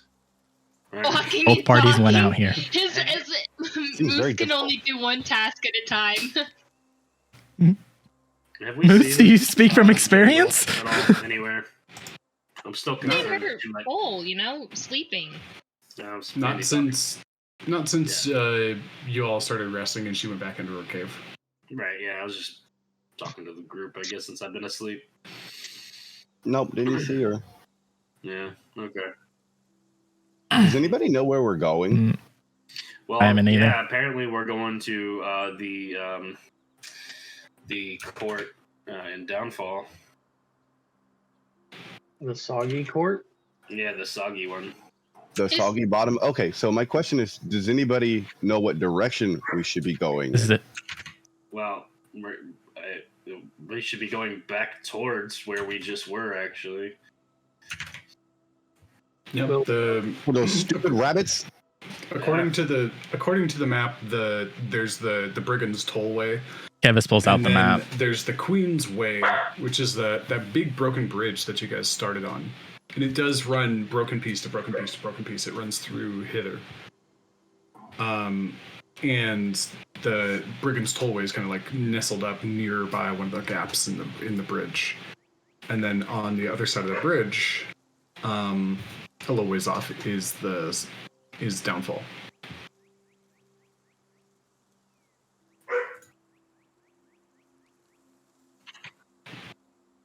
Is the hill moving It's moving a little bit. or is it stationary? Question is the water still up? Because we can't get anywhere with the water up. I mean, we can. Do we have the raft? We have the raft, Yeah. right? Still have the raft, yeah. No, you Okay. don't. Oh. What? What are we talking about? We left it at No, the we bottom of didn't. the We hill. didn't grab it You from. left it on the other side Uh, of the. oh. You guys took it across the water and attached it to the boardwalk, but that's not where you guys re-entered the boardwalk to get to the hill. Oh, okay. So you guys. We'd left have to. Nice. Good planning, guys. You guys would think that since you have to take this raft so often that you would keep better track of it. Yeah, you'd think that the walkers would keep track of their raft. Mm. You owe me 7 balloons, Pinky. Yeah, I have to get you I'm those just- 7 balloons. Okay. Or we could ask Jingle if we could use the hill again. Are we trying to Take attack us check decently this thing close. I right wouldn't now? say all the way While it's there, dark but outside? instead of us, Do you want to check this thing right now while it's dark outside?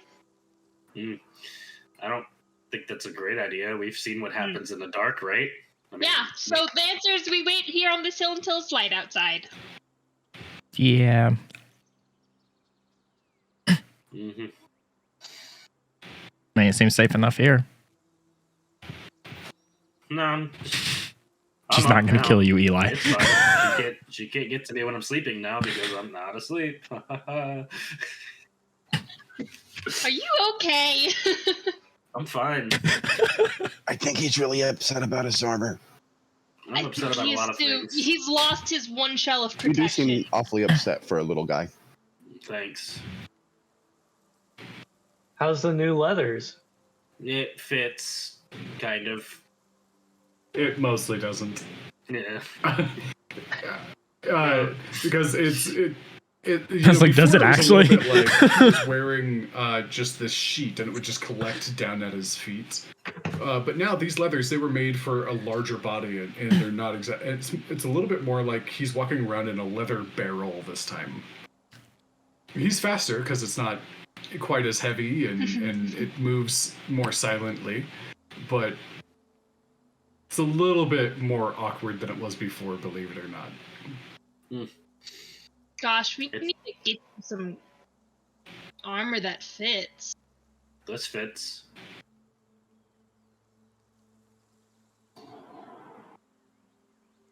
But you Okay. just be like me and be fast enough not to be hit. Sure it does. I'd rather protect myself so that when I get hit, it doesn't hurt.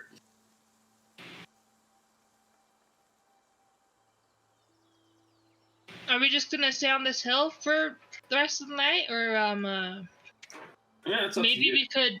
Do you want to someone face more? could- Do you want to face more snake people? I We mean, can face No. more snake people. This is actually a really safe place. I feel like. no. If we want, we could talk to Jingle and see if we could get ourselves closer to the brigade. Yeah, if you want to go wake her up in the middle of the night to go see what the fuck she wants. Yeah. I was gonna say, why don't we wait till morning Okay. and we can chat with her about We that. could play the card game. Jingle Jangle likes games. Mhm. What? And she's been kind of like sneaking like a lookout and like worried to like come out of the cave, and like she comes out like kind of shy and bashful. Her hands are behind her back. Oh, do you want to play a card game with us? Jingle Jangle does. Jingle Jangle does not know how to play. It's okay. I don't know either. Whenever you lose, you have to take Neither do off a lock. Her face gets really like serious for a second. Jingle Jangle will not lose. Whoa. Hey, Jingle Jangle, can the hill take us to the Soggy Court? Not all the way, but it will get us close. That's where we're going now. Oh. Jingle Jingle. Coincidence? Jingle Oh. Jingle heard you say Alright. talking to Televar, and Jingle Jingle thought that was where you would want to go. So Jingle Jingle asked Telemy, and Telemy said yes. Oh, Jingle Jangle, that was very nice. You're welcome. Totally. Absolutely. Morgan, does Because Jingle not have the much- hat Kevis gave her still on? Cool. Cool. Kevis is gonna walk up to her, pull out the wings from his bag from the carnival after seeing the hat, and be like, "That was very nice of you, Jingle, and you did it without us even asking." So, and he turns around and hands these. I want to give you these for just kind of thanking you for Green wings. taking us where we need to be, and hands over the green wings. Green rings. And she her hands are behind her back still, and she smiles and she says, "Just a moment." She wanders over to Eli, and lots of key jangling sounds, just ding ding ding ding, like as she's walking, and her vest is jingling. It's a little bit more than her usual steps. And she gets up to Eli and she says, you gave away something precious for something precious to Jingle. So, Jingle thought it would be nice if Jingle did something extra. And she pulls out just this mass of keys that are all woven and interconnected together. Some of them, like the little metal rounds, are like connected where they should not be able to do that. But you saw her pull off a key without having any resistance to the key ring itself. And it has a neck hole, has armholes, has a waist hole. It's a little shabby looking, and it's made out of keys, and it is loud. But Jingle Jingle did her best to make you a chainmail of keys. Wow. Are these That keys that have sounds found? nice. Are these keys that have found their home? Mm-hmm. Jingle Jingle took down all the wires because Jingle Jingle thought that maybe the keys that had found their home were now bored or lonely because they didn't have anything else to do. So Jingle So Jingle gave them a sweet. new purpose to protect Jingle Jingle's friends. So I'm just this gonna- is That's so nice. You should give her truffles back. You have my truffles? You have Jingle Jingle's truffles? Yeah, then I guess I'll pull them out. Like, I have them here. Yeah, you can have them back. 'Cause I'm just constantly staring at this thing as I'm handing them to her. And she hands it over completely to you. You hold it. It's like it's a little bit even heavier than your last one. And she takes her truffles and she picks one up, kind of like brushes it off on her leg, and takes a bite and just like sits there and like closes her eyes and like kind of Out like. of truffle. Oh, Jingle Jingle loves truffles. Oh, they taste so nice. And Telemy cannot grow truffles, so Jingle Jingle has to go off of Telemy to go find them. So they are really a nice treat. I'm gonna lay the key vest on the ground and take my hammer and strike it to test its rigidity.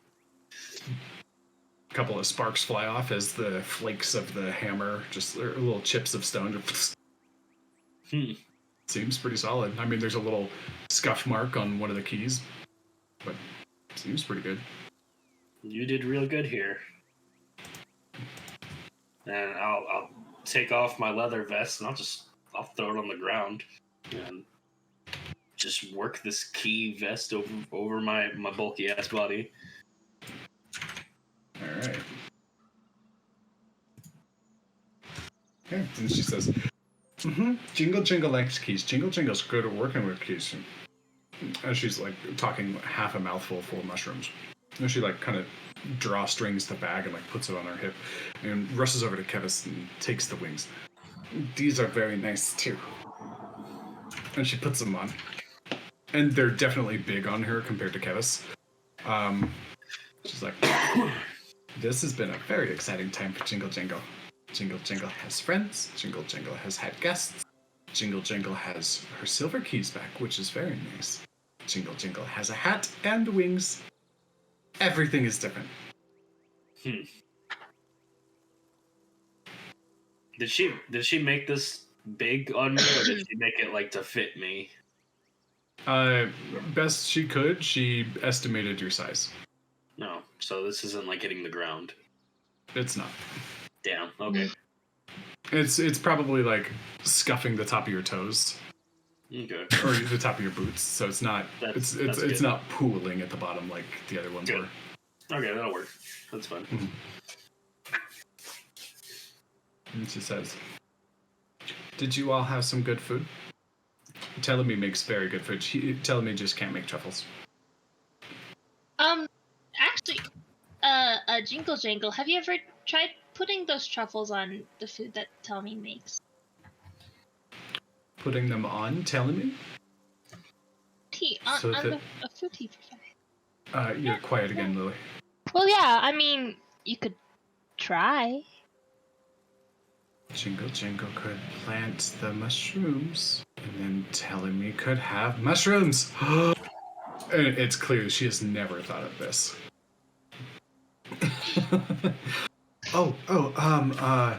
Dark and muggy, but with sometimes sunlight, and but not very much sunlight kills mushrooms.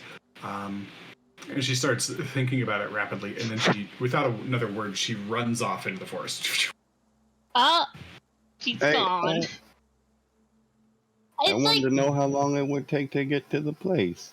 Okay. She runs over a little hill and kind of to the other side where there's a kind of a dense crop of trees, and she comes back 10 minutes later. Her hands are covered in dirt, and there's like dirt underneath her fingernails and a little bit of like a smear on her face, and there's like a couple of twigs that have got caught up in the little ball that's on top of the hat. And she says, Pinky, that was a really good idea. Jingle Jingle planted them, and it will probably take a while, but Jingle Jingle knows where to find them, so Jingle Jingle figured out where the best place was to plant them on Tell Me. And then, eventually, Jingle Jingle will have all the truffles that Jingle Jingle wants. And you won't. And she's visibly drooling at the thought of it. I'm glad that I could give you a good idea. Thank you. And she looks very happy, a little bit disheveled at the moment. She is a wild-looking thing. Pale yellow skin with big ears, a crazy hat on top with a poof, wings and a chain and keys on a vest. This is an odd-looking individual at this moment. It's just like, what have we unleashed?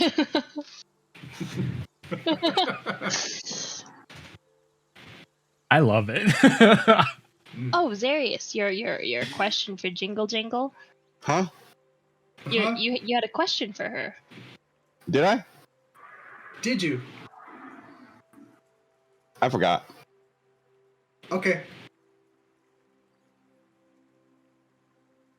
Jingle. I think his question was, how long is it going to take us to get Telling me. to Downfall? And reaches over and touches Telemi's branch, or barks. And Telemi kind of shivers. A couple of acorns drop. And some leaves shiver off. And says, that's probably another hour before Telemi will have to stop.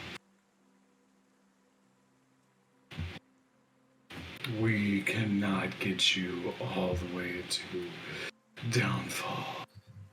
The bridge blocks our way. Oh, there's a bridge? Well, at least you guys could walk on that. Oh, it is the Queen's way. The Queen's way is up, taller than we are. But you can pass through. But Telemi size is too big to pass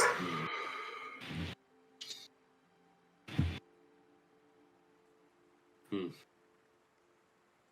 The bridge that we came on.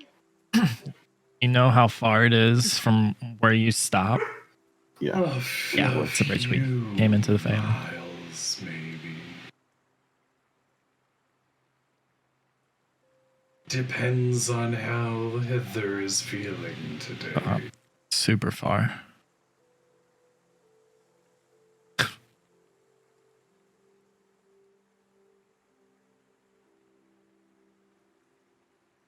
Looks like Kevis you're turns to walking. the group. So No, it looks maybe like we're I'm walking. walking. Walk. I don't know about you, but I'm not walking. I can clip his wings. I just look at Eli and but shake catch my me head. first. He takes off No. 50 feet in the air. Yeah, that's we need his speed. I don't know what to tell you, Kevis. I mean, we. Anyways, we still have to travel a couple miles. Yeah. So our best bet is hoping the water's You can go low. look off the side of the Telemy. Probably.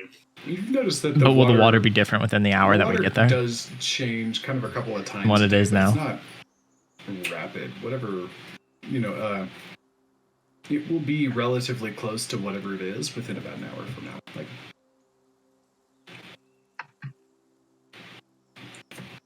okay. Okay. Roll a Kevis perception will go look. See where the water's at.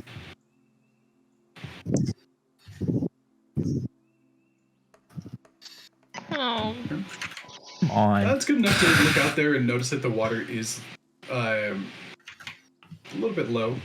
The sheen of the water reflecting off into the area around it is less than it has been.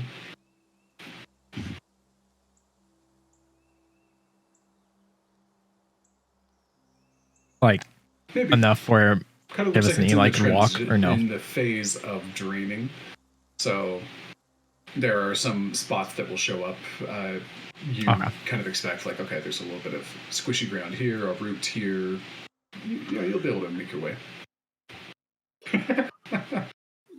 I've seen Q yawn and Eli laugh, and and Eli yawn, and I've yawned twice. Like this music really is like getting me. I don't hear the music. I've turned the music down because I know I'll be dozing. Yep. So this key vest that I have, is it just regular chainmail?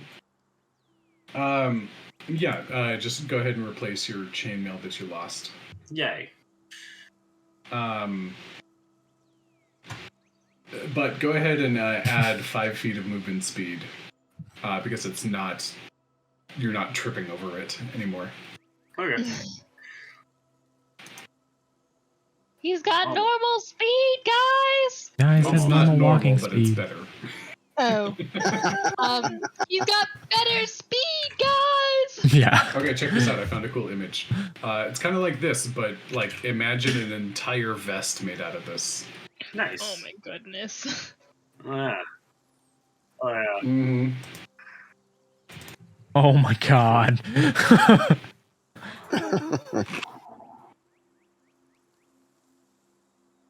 Kevis, hand me an apple. Kevis comes over and tells everybody about the water. Awesome. I think that worked. Okay. Just grabs an apple. Thank you. And Pinky, as you woke up, you see that there's a good amount of eatings to be had that are coming off one of the Telmy trees. Oh. Can we eat? Can we eat this? I was gonna say Kevis would realize and grab some and hand it to Pinky. We have. You were snoozing. Ooh. Hands her an apple, probably about. Oh. It's not a normal process for Pinky to eat an apple. It's like it's a little bit like It's a bit like- bigger That's- than it I should wanna- be. I wanna It should know how definitely this- be cut into slices for her. yeah, it's definitely more like if a normal person was trying to eat like a honeydew melon. all Imagine at like a once. toddler, like giving a whole apple to a toddler. It's very small bites that are getting taken out of this thing. Kevis just sits there and It's laughs for a delicious, minute. though, and as you guys like get up and like start moving and stuff for the day, Hey, reach- your bodies feel they're sore, but there's a kind of a little bit of a lightness, like some tension is like released out of your body, and kind of feels like fruit did good things. Stretch my wings out. Big. All right, so you guys have about an hour before Telemy arrives at your desired location. What are you guys doing? I'm gonna go over to the side of this cliff over here, and then I'm just gonna practice my martial arts, like shadow Okay. fight with the air. Sounds good. You go over, imagining unseen enemies coming at you from various angles, dodging, flipping, flying up, dropping, and getting out of the way. Do an acrobatics check for me. Acrobatics. Yeah, just to see, how well does your practice session go.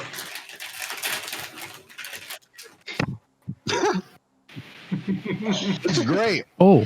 Natural one. Oh. Okay.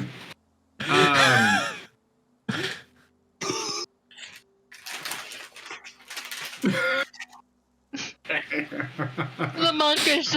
The map just gave me an idea. The monk. So at one point, like you're shadow fighting, and at one point, like you fly up and you do like an upside down like kick into the air, and like as you go, you can't stop yourself by the time you see it.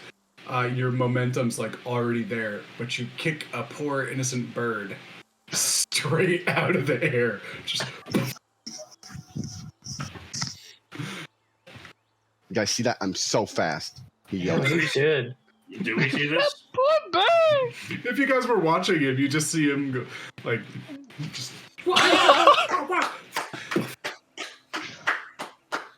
He's good. Yeah. I mean, damn. All right. I told you I was fast.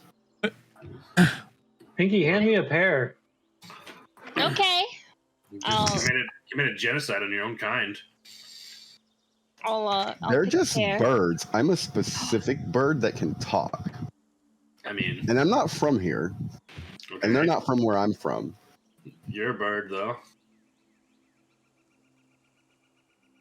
Yes.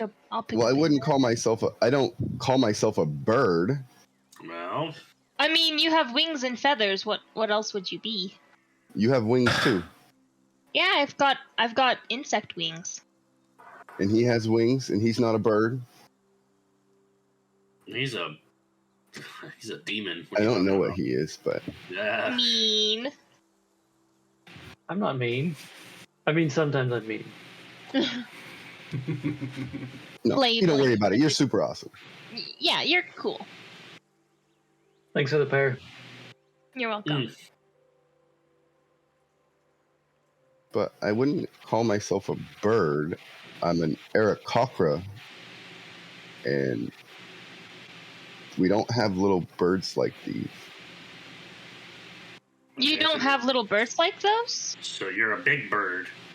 No, everybody from where I'm from is like me. A big bird. An air cockra, air something. There you go. There you go. Well, if I'm a bird, then you're a gremlin. I don't even know what a gremlin is. What you look like? They're gremlins. I look like a goblin. I don't know what the fuck you're talking about. A gremlin. I look like a fucking. I don't know what that is either. Okay, cool. Yeah. Jingle Jingle is a goblin. Are you? Okay, in comparison, like Jingle Jangle and Eli, do they look anything like each other at all? Like, They do. A bit. Smooth head, not much hair to it, long pointed ears. Tinged screen. Jingle Jangles is a little bit more like a pale yellowish brown. Eli's is definitely more of a deeper, rich green with maybe a little bit of a blue tint to it. The shape of the face is a little bit different too. Eli's is actually more narrow, a little bit more pointed on the nose. Well, Jingle Jangles is a little bit more rounded out. And the size difference is noticeable too. Jingle Jangle is about 4 feet tall. So in just in broader in stature. So she's a little bit bigger than Eli.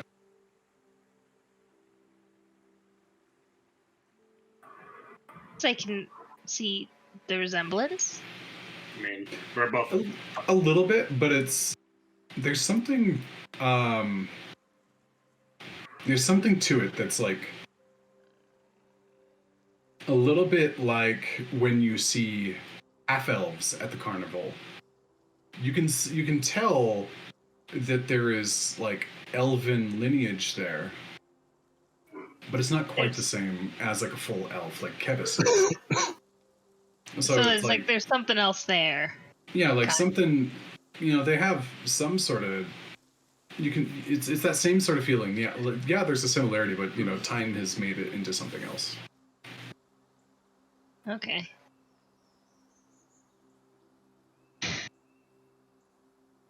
Interesting.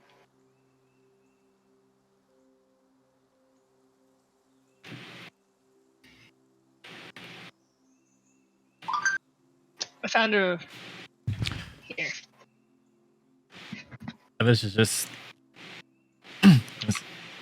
Kevis is just leaned up against the tree, kind of legs crossed, just watching over everybody, listening to the debate between Eli and Zarius, and just watching.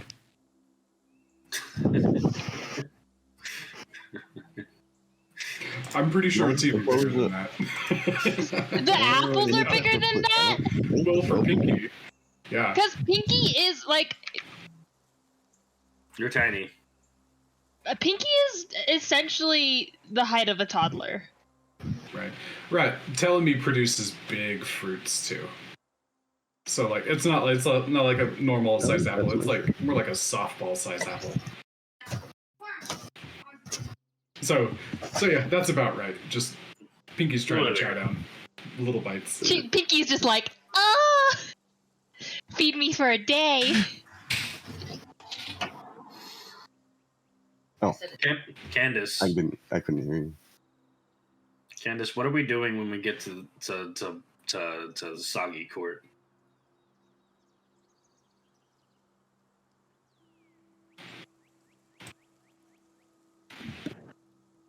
And what? Yes, ultimate goal is to find Bryce Straw. Planning on doing?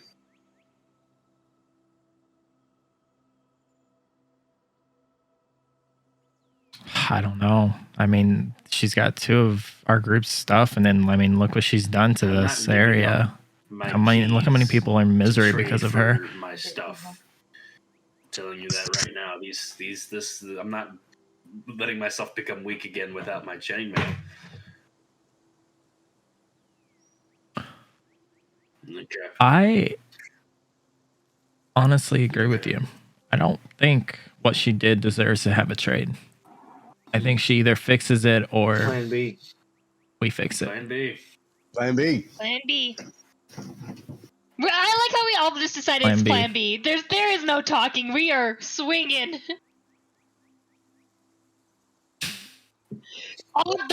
Mid-conversation, someone's gonna be like, Plan B, and then shit's gonna hit the fan. We just say Plan B. Boom. All of us know what Plan B is. She's the one Plan that took B our is stuff, our plan right? A. Like, The last time we ran into somebody, they attacked us immediately. So She's one of them. yeah, that's how things are done out here. I mean, Yeah. not everywhere, but Have you guys ever seen or heard of a hag before? have I ever heard of a hag before? Yeah, I ever heard of a hag? Go ahead and make a Kevis. history checks for that one. Kind of see where. Oh, it that's lies. disadvantage. That is so false. Let me try that again with normal. All of the dice. Like a normal roll, please. Thank you. Oh my gosh. -2 history. You guys feel like you have heard about hags and like heard some basics. They are fey creatures in general, and they're scheming, maniacal type things. They gain their power through manipulating others, and like into bad deals where they get the best of it. The hags do, and especially with you've received a few warnings. Inside of this place about the hags. And so you know that are generally like their deals, while they may sound delicious and like maybe the only way to get what you want, the cost is always high.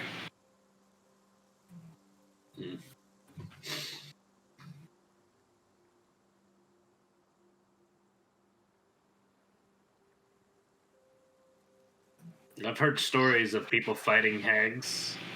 It's never ended well. Just like one person fighting them, or like a group of people fighting them? It doesn't matter.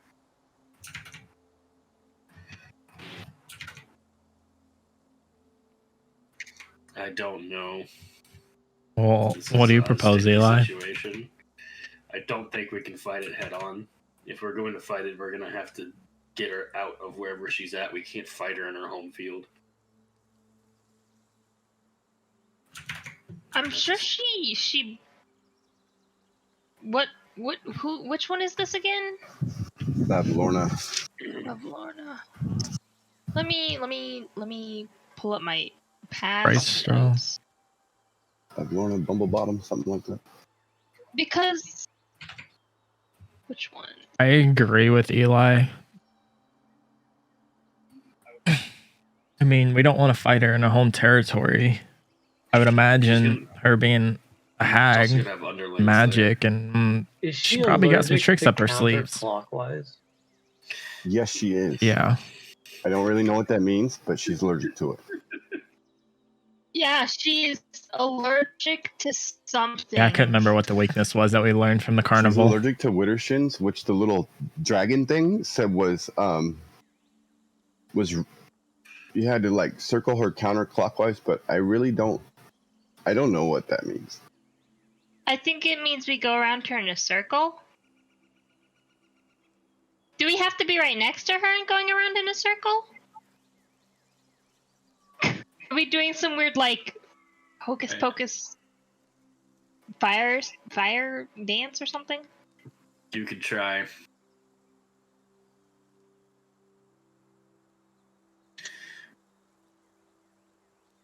Yeah, I'm like, this definitely sounds like some weird Sounds cult like some ritual voodoo summoning shit. thing. I think it was the ponies that told us, so Yeah. I trust them. They obviously know it. Maybe Chestnut knows something about it. He's a pony. And I get out my little wooden horse. Chestnut, do you know anything about it?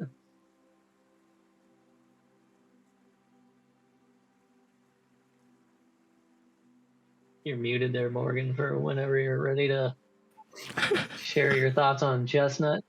Roll a percentile die for me. He's talking to a wooden horse. She's legit. 62. You ask Chestnut if you know anything about this, and Chestnut looks up at you, raises an eyebrow, like, what are you talking about? And it goes back to normal. The horse moves. Oh, holy shit. The horse moves. What? Yeah, I guess he doesn't know. What? Pretty smart horse, though. If you're all looking at Moose, yeah. Do we see the horse move?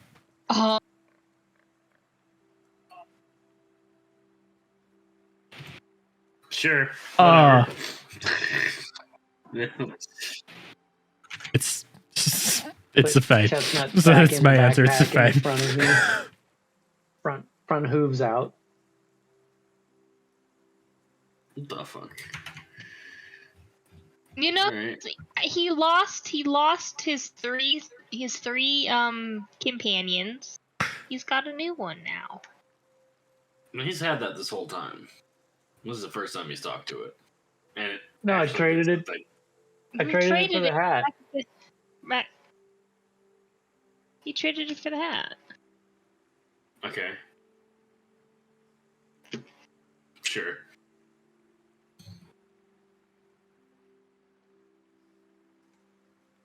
So we're gonna find the hag, and we're going to dance Plan B. around it clockwise. And if that doesn't work, plan B.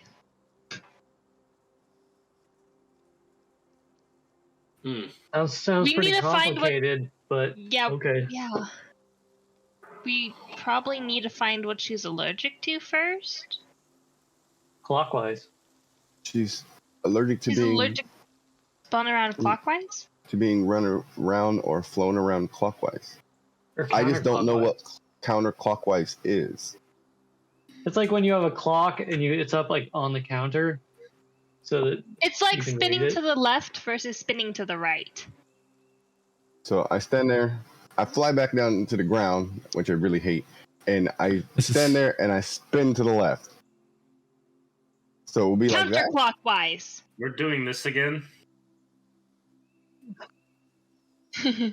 well, if we're gonna Yep. if we're gonna dance around it counterclockwise, then we're gonna need to know which way to go. We just all have to go around her to the left. Like, yeah? I'm like, It's. I mean, that's why it's called counterclockwise. Our left so or you our don't get left? confused on whose left it is. That's why it's a thing. Anyway.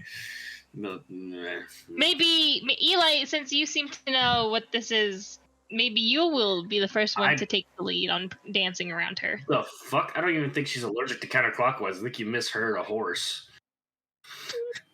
No, because so Talavar told me what Wittershins was. What was Widdershins? That was running around counterclockwise. The horse at the carnival told me that she was allergic to Wittershins, but they didn't tell me what it was. So when we first got Sir Talavar, I had asked him what it was. And that's what he said Wittershins was running around, it was going counterclockwise. I have this in my notes too. I'm just an idiot. Yeah. Okay. So I still don't see how that's possible. I mean, unless we could spin her counterclockwise, which could be possible with some rope. I don't see how us spinning counterclockwise will do anything to her, though.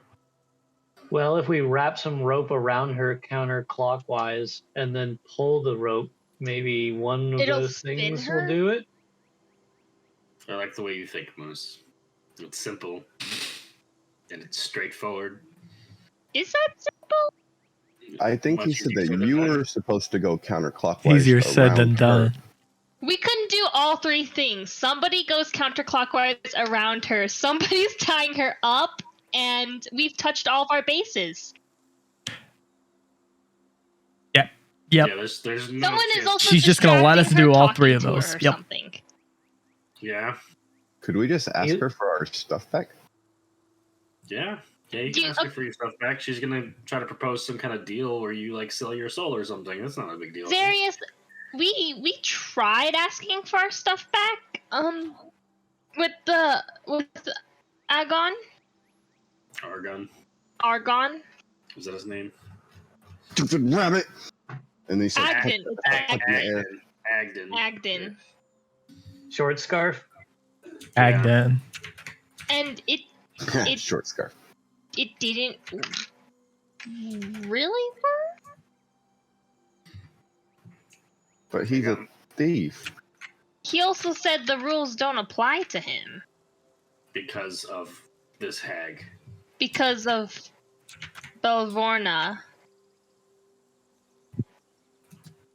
I mean, you can definitely make a deal with her. Well, if some of us are talking and making a distraction, Eli seems pretty good at talking. I could try to stealth fly around her. Right, you're stealthy. Or somebody stealthy. I could run circles around her. I'm really, really fast. You could do that too. We could you guys could both do it. And that way she couldn't watch both. She can be double weak. I have a hard time believing that anything we plan will happen. I mean, none of us. I'm gonna quote a That's previous definitely statement. something I've said. When did anything we plan Is it too ever much work? planning? No planning. Let's go. Let's go. I'm playing. Let's go, Moose. Let's Just go. on the general idea, if we're fighting D- her, if we're spinning circles around her, or if we are just trying to talk to her. That's the general idea. What are we doing? Spin talk Talking- plan B next. Spin, then we talk, because we gotta talk our way out of that kind of fucking situation. And then If that run. fails, and you think then we're gonna be able to attack. run away? Fucking Hag isn't very fast, right? Hag can't move fast. No. Hmm. Yeah, but I guarantee it's some sort of magic. Okay. I say we try talking we- first instead of just running in and just talk. running in a fucking circle. Except does it work? Somebody starts going in a circle and we attack. Yeah. That sounds like a. We could also just do the circle Yeah, casually, there not are. just randomly start running You think around her. She's There's gonna multiple catch of on, us. Though, I feel like. Darius can do it because he won't sit still anyway, so he may as well Yeah. move in a direction. Probably. Yeah, Right. might as well have So when you Zarius. guys are talking to her, if it goes bad, If she's like, "Why are you We moving could around actually so much?" use that in the You can conversation. definitely just say he can't sit still. Yeah, he can't sit still, so he's gonna walk can't. around you counterclockwise. Wouldn't No, she we know don't this? say counterclockwise. We just say so he's gonna move around or something. Isn't she the one that stole Zarius' ability to not shut the fuck up? she so. is. She's the one that they said made it she so I would can't be notice. quiet. Yep. Yep. Yeah, Yep. she would know this. So he's totally justified. Nah. Always. Okay, I'm we have our plan. Yeah, I'm done. I'm ready. All right. Let's go. And Morgan, how long has it been? Sure, you guys arrive right about now. All right. Or shortly thereafter. Hmm. Okay, and as you guys come off of, or as Telemi does its normal shifting and settling, there's a bit of a splash this time.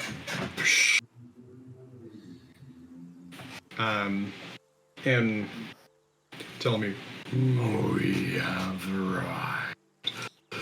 As close as I can get you. Awesome. Here, let me pull up the map so you guys have an idea of where you're at. Thank you, Hill. Okay. So essentially, you guys are right about here. Or you guys can't see my mouse, and I can't. Okay, so basically, hither or Telemi took you around the Brigand's Tollway. In that second portion of the Queensway Bridge, right where it ends, you guys can see it. The bridge is right there next to you. Okay. And then the next continuing portion of the bridge is, you can see that in the distance too. Just as high as it was when you first got in here. You see handholds and mushrooms and lights and critters, kind of all flittering around on top of it. And you definitely see like the gap of the two sides. It is significantly smaller than Telemi's size. He's not able to, or Telemi is not able to pass through. He says, "We have arrived.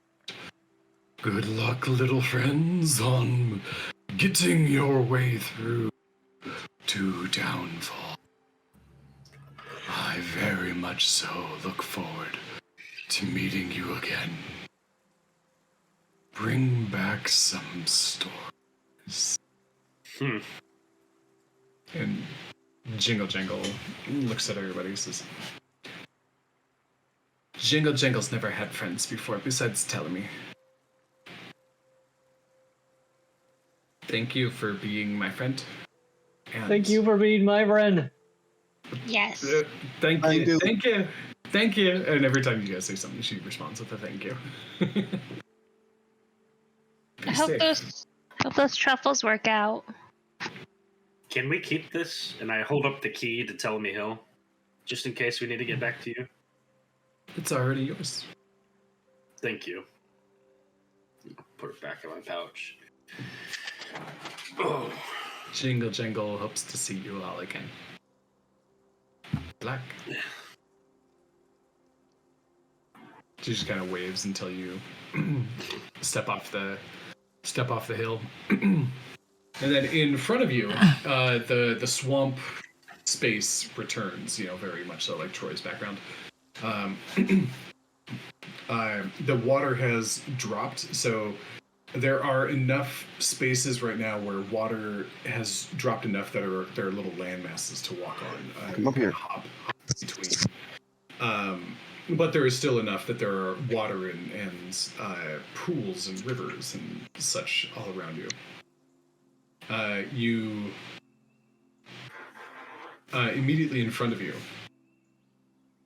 Well, not immediately in front of you, but like as you're scanning around, everybody give me a perception check, or whoever's leading the party. Give me a perception check, and it can be assisted. So who's leading it here, guys? Gonna give you some help, Eli. All right. I'll Eli, go assist ahead and Eli. roll once more.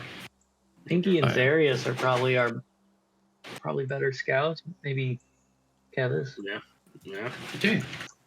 You guys helping out. Eli. You look out in front of you, and there is kind of a large over to the right, maybe a little ways off, is a surprising gap in the swamp foliage. There's no trees there, or at least there's an open plot, and there is kind of a calm-looking lake over there, just a little ways off. Not terribly big, maybe 50 feet in diameter, or 50 feet radius, I think. And over to the right, you see, or over to your left, you see a little bit of smoke trailing above the trees. Besides that, it's swampy looking. I see one sign of civilization. I say we head towards that, right? There's smoke. Yeah? Sounds good to me. Okay, Yeah. cool. All right, so you guys progress on, coming across, just the normal swampiness of roots and mud, and those of you that are on the ground, you have to like pull your feet out from inside of the muck every once in a while. Just, gosh, you don't have to swim, but there are definitely a few moments where you have to wade across the water.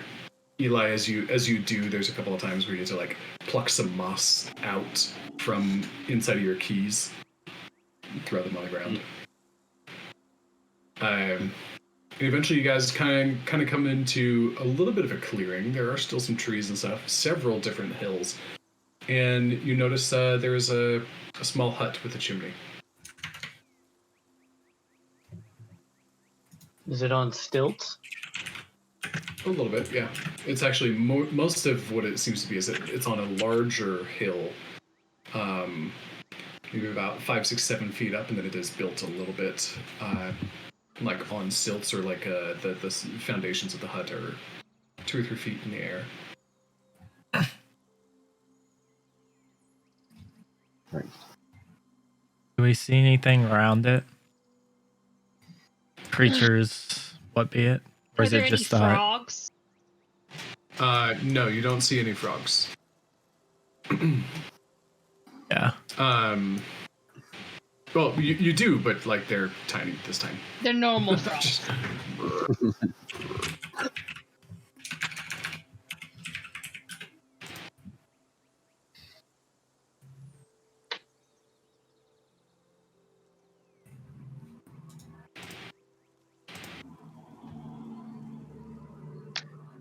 And it was a hut with a house with smoke coming out of it.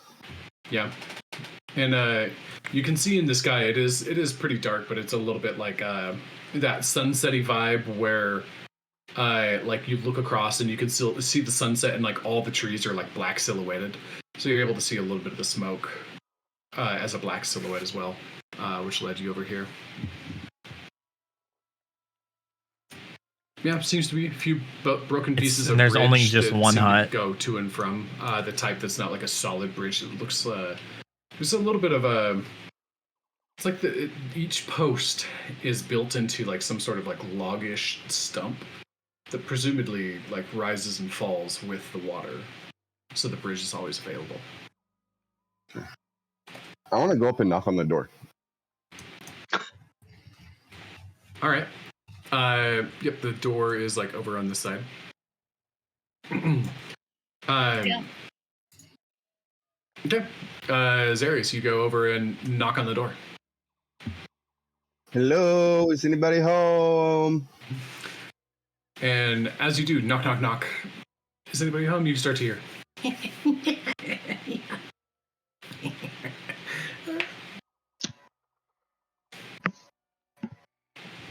Guys, there's creepy noises coming from here. Yeah, let's Yeah, I'll just back fly up 20 and feet up in there. You should Let's- probably Zarius, get give me away. a perception check. Alrighty. Like as you start to hear these noises. Okay. Kind of behind a log over here, you see a small figure. Little pointy ears, dark skin, a long pointed brown nose.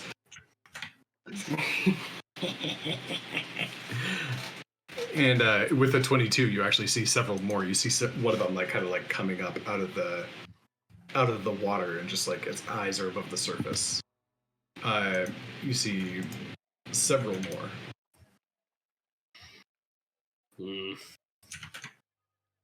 And you fly, Zarius. Yeah, I'll move you over here. Thank You're- you. Oops, sorry, I didn't mean to do that. Go ahead and move him again. Nice, all good. So yeah, if you're 20 feet in the air, right about here, the one behind the log flies up 20 feet to match you. Right. And you were had me over here. I didn't mean to move it, so my bad. All good. If you right click on your character and then in the upper left, there's a little arrow with a 0, or a little box with an arrow and a 0. That's where you can control like how high up you are as a flyer. Okay. Oh, nice. Gotcha. Yep, and several of them appear at this point. All of them kind of giggling. Some of them at different heights. You guys see a small collection of these things. Some of them are wet looking, some of them are a little bit dry, and but all of them, the dry ones have little cracks in their skin, and the other ones are like kind of like dripping this muddy substance. And the one that's kind of close up to Zarius is answer a riddle for us. Yes. What is our favorite food? One second. What do these things look like? What is your How favorite far food? away are these things That's from one us? hell of a riddle. Let me see. Riddle. 60 feet. That's what it looks like. Oh my gosh, there are so many. Oh my gosh. This is... And they came up out of the mud? Out of the mud, out of the water, behind a log, kind of all over the place. Bugs? I don't know.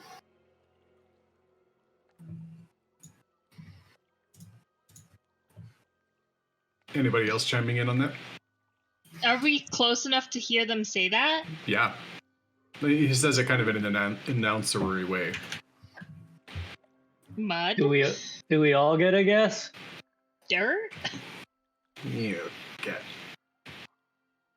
Roll a Do I know what these history are? check.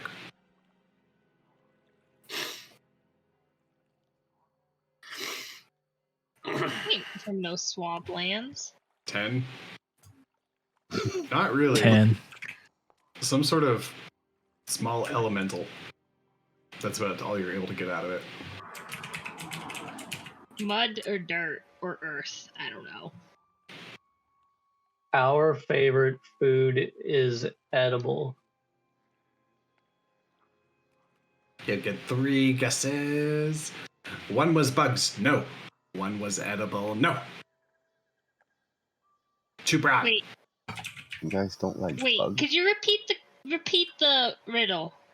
And like the one closest to you kind of like shivers, like he can't control himself. What is our favorite food?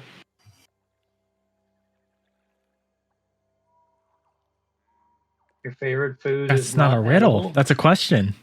Too broad. Your favorite food is food. And that same one, like as you say, food. Too broad. Too broad. Mud pie. And it can't contain it anymore. And as soon as it shouts mud pie, all of them like start to go into a frenzy and start charging towards you. And I need everybody to roll initiative.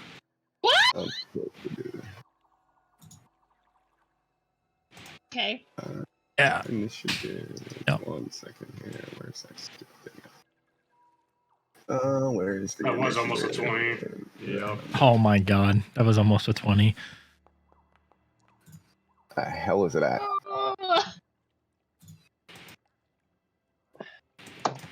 All right, and I will roll for all my critters. Bro, what is with our initiative rolls? They always suck. Right, for real. Man, I roll a 4. Okay, one of them over here. Oh, I have these Nothing. things open. I swear. Where is it? Where is it in here?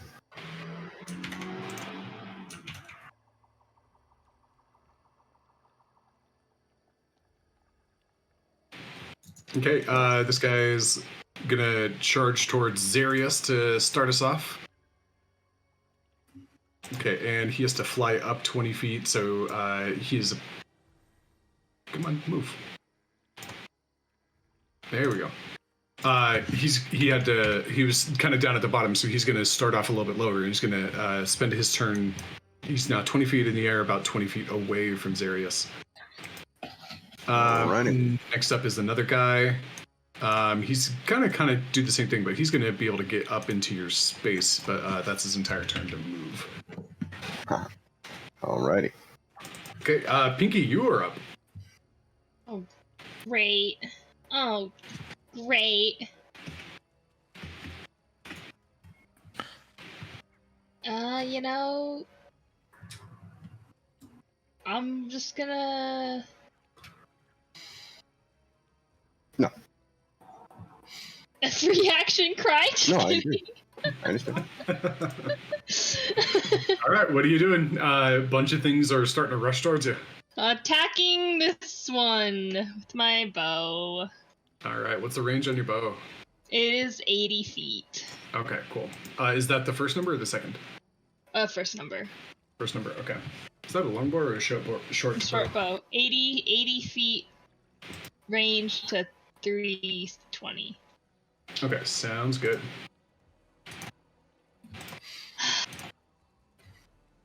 Gosh damn it, stupid mud pie. What is this? Oh, so close. You launch your bow and it flies them off and it just shifts over. And What is this? the one that you're attacking is kind of the most unstable of them, and he's just giggling at you.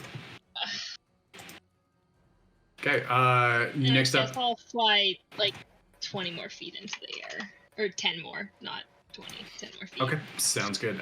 This guy over here, he's going straight over to Zarius. I'm gonna get some flank on him, and he's going to come over, and he's gonna kind of swell up like a balloon or a beach ball, like expanding the belly of this tiny, like very, very thin creature, just.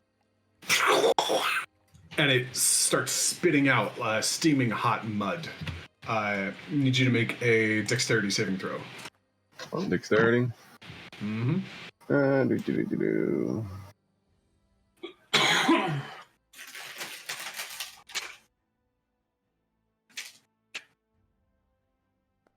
You're totally fine. You're able to dodge out of the way as it just splatters, like kind of against his friend instead, and his friend just shakes it off. No problem at all. Alrighty. Okay. Next up is this one. He's rather far away. Just going to spend his turn, 5, 10, 15, 20. He's just moving, keeping low to the ground.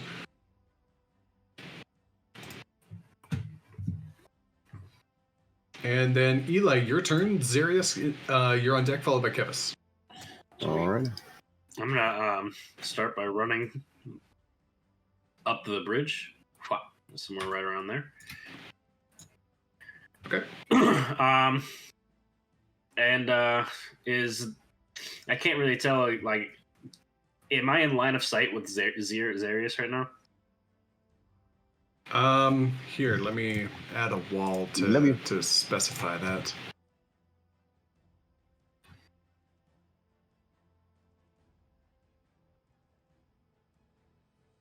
There you go. That's about the blocker for your line of sight. Wait, what? I didn't see anything. That's because I did. Oh, it was just taking a second. Can you see the hut blocking you now? What the? I mean, no. Okay, if it's blocking me, then it's blocking me. Then it's fine. It's because I did a dumb thing. How about now? Beautiful. Whoa. Yep. Okay, Well, cool. That makes sense. All right. Yeah. So, but I can see the little fucker right behind him. Yeah, you can. Cool. I'm gonna cast Toll the Dead on that guy. So,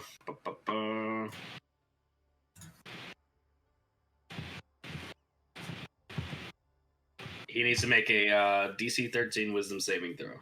That is true. Wisdom save coming up. And that will be 16. Yep, it saves, so nothing happens. All right, nothing happens there.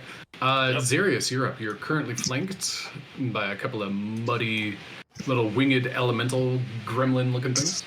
All right, so this one right here, I'm gonna try to stab him with my spear. Mm-hmm. And where's my spear attack at? Come on. Where are you? There we go.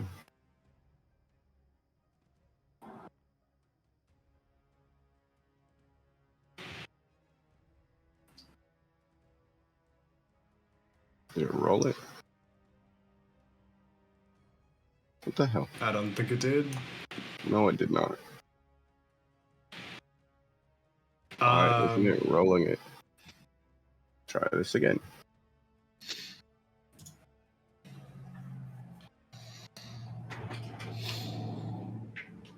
Hold on, I'm just gonna roll my d20. Okay, I don't know. sounds good. Oh, it's a 10 plus 7, so 17. 17 will definitely hit. All right, and then for damage, it's 1d6 plus 5. Let me just roll my d6. After my turn, I'm going to refresh everything because it doesn't it's not giving me the option to roll. It's very weird. Gotcha. So 1d6. Oh, two-handed though, right? So it'll be 1d8. Hold on. Yep, correct. Where is my d8? There we go. So a 1 plus 5, so 6. Okay, 6. Nice. All Nice. right. And then for my bonus action, I'm going to turn around and then I'm going to attack this guy with an unarmed strike. Okay. And let's see. Roll my d20. That's a 13 plus 7, so 20. Dirty 20. Hits. And then what? Unarmed strike is a 1d4 plus 5. That's not my d4. Where'd it go? Come on. And that's 1 plus 5, so 6 to him.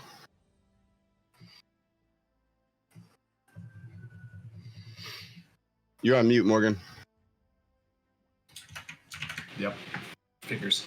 Yep. Is your bottom claws come in and like scrape in, just like start flaking off some of the muddy material beneath your talons. Awesome. And then I am going to move, let's see, 5, 10, 15, 20, 29, 30, 35. I'll move to right here. Okay, sounds good. Both of them a little bit disoriented by your attack. Just kind of take a minute and recover and look back at you and notice that you're already gone. Actually, I want to move right here, not right there. There we go. Okay, Kevis, you are up, followed by several bad guys.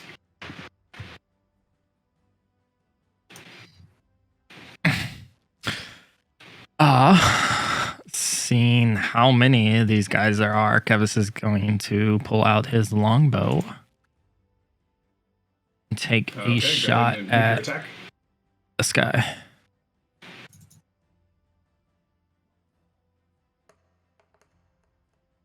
It was slid across on a natural Okay, 20 and then 14 turned. lit. Salty.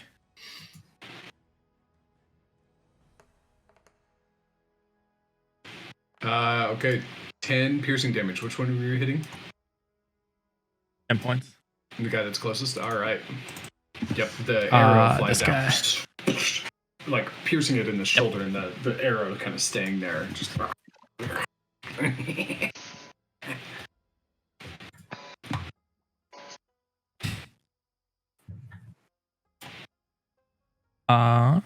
This area here, Morgan. That Could I get cover behind this? It's not necessarily cover. It's more like a little boat harbor. Or is that just So it's like just a few supporting beams and then like kind of a thatched roof on top. So not much option for cover there. okay? You do have a tree behind you though.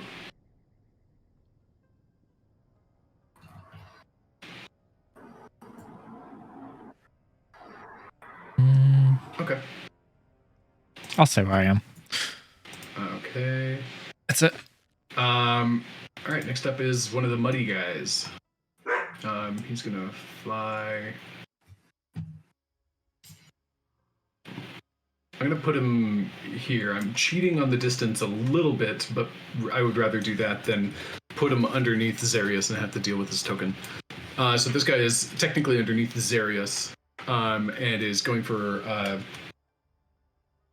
a strike against Eli. He comes up and he does a very similar thing. He's spitting a bunch of mud over at you. Please make a dexterity saving throw.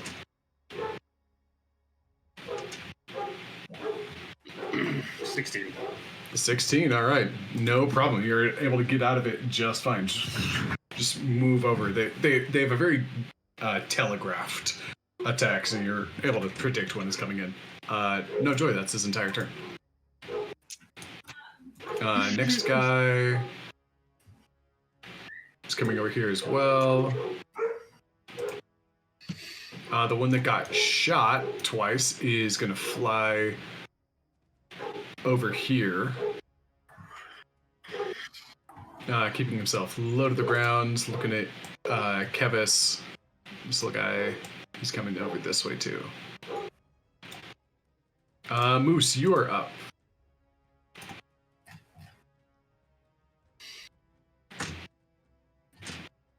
I'll take aim at the one closest to me here, Okay. and I'm gonna shoot off a firebolt at it.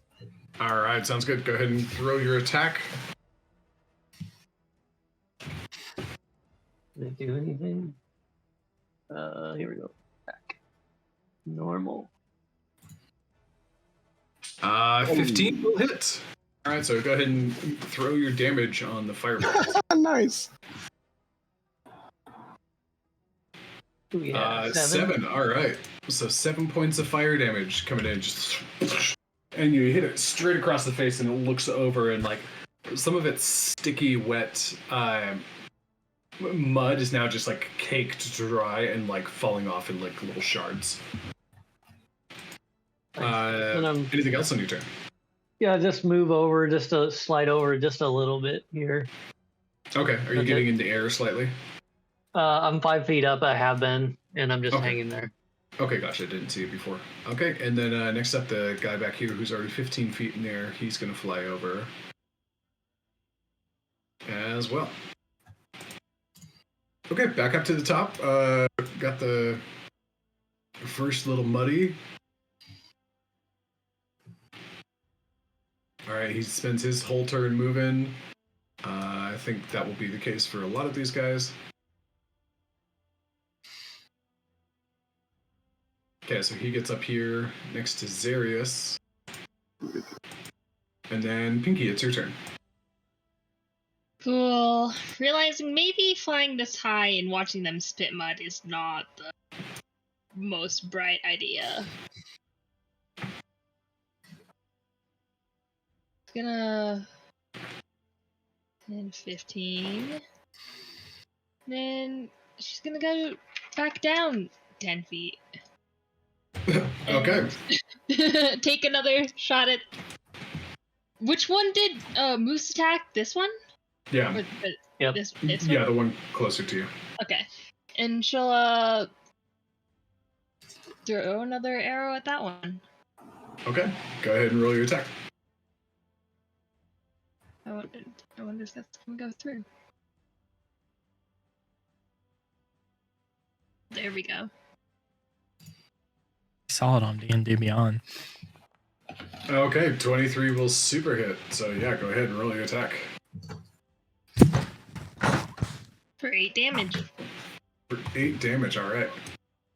Alright, you pierce this thing and like it's got an arrow through its belly right now. It's dripping mud like its own blood, barely staying afloat. Just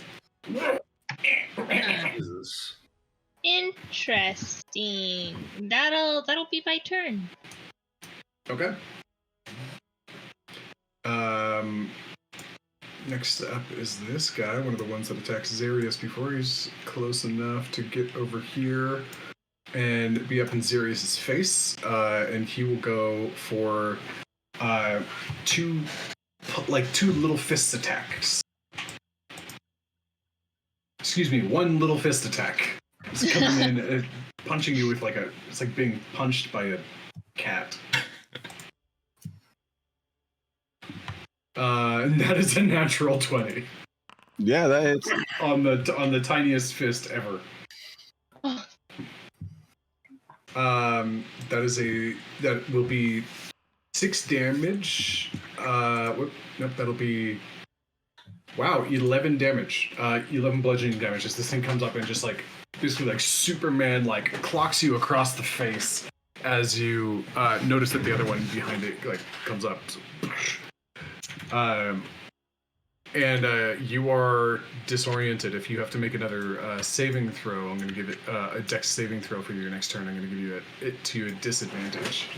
Alrighty. Okay. Next up, this guy's a ways away. He's just flying. Just started to come in. It's like watching a swarm of muddy bats start to converge on your location, and they start coming in. Several of them cackling. This is not how I.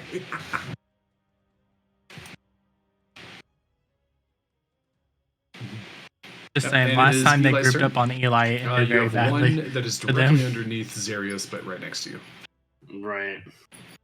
And most of them are up in the air. Mm-hmm. Hmm. But not that one. Yep, so No, fuck it. I'm just gonna cast a Toll the Dead on this one. okay. On that one, okay. Yep.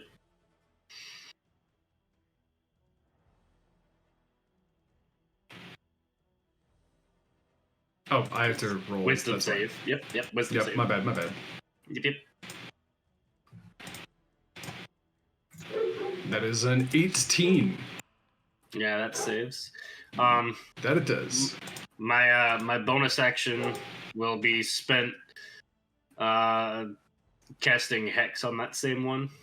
Okay, on the same one. Nice. And then I'm gonna move. Yeah, I'm gonna move through the one in front of me to the other side of him. Or what size creature is that actually? It's a tiny creature? They're smalls. They're smalls? I can't move through small. Yeah, so yeah, you can move up because this guy's over here. So you Right. can move up and And then around. over. Yeah, I could do like this. Yeah, because that guy's in the air. to Exactly. get that. Yeah. All right, cool. I just wanted to be here. That'll end my turn. All right, Zarius, you are up. All right, so this is the one that just attacked me, right? Yeah, he's the one that Superman punched you. Yeah, son of a bitch. I'm gonna stab him with my spear. All right, go for it. Nice. Ooh, that was almost a 1. The Yeah, I 19 will know. hit. That was a crazy journey on that.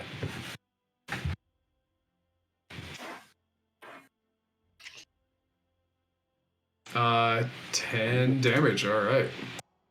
All right, and then Wow. I'm gonna use a key point. Wow. Actually, after I stab him the one time, how's he look?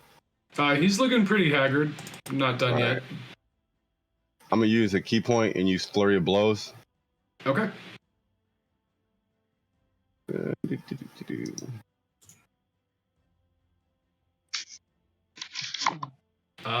10 damage does not land. Armor class of 11 on these things. So you go to punch and like you actually like kind of punch through, and his little muddy body is actually like separated and create a space for your hand to just go through like no problem. All right, so that's the first one. Or I do your my clawed foot. right. I call it clawed foot. So that was the first flurry of blows. So I do the second one. Oh, no. Armor class of 11. That one hits. Oh my goodness. All he needed was one more last time. 7 damage. All right. You claw him, and he is out. So, you want to describe your kill? So after he hits me, you see like Zarius just starts screaming. He gets really mad, and since it was an unarmed strike, I'm gonna take my talon and then just stick it into his chest, and then just rip out gobs of fucking mud, and then throw him on the ground. All right, comes out in this big sloppy mess, just, and he's like, and like he starts to fall, and before he reaches the ground, like instead of like a shaped face and wings, it all just becomes like liquid mud and just, and he's dead. Alrighty, and that is my turn. All right, Kevis, your turn.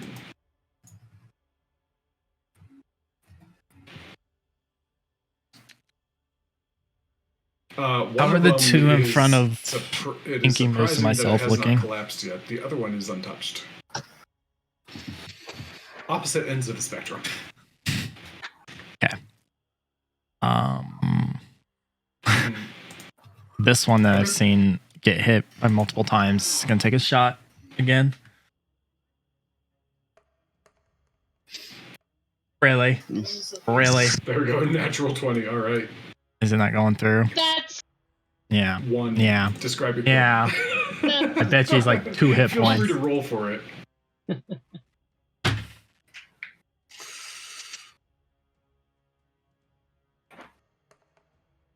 Okay.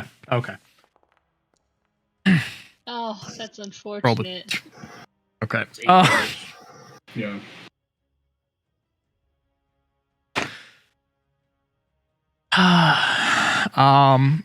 After it taking a beating, it's Kevis just deadlocked on it.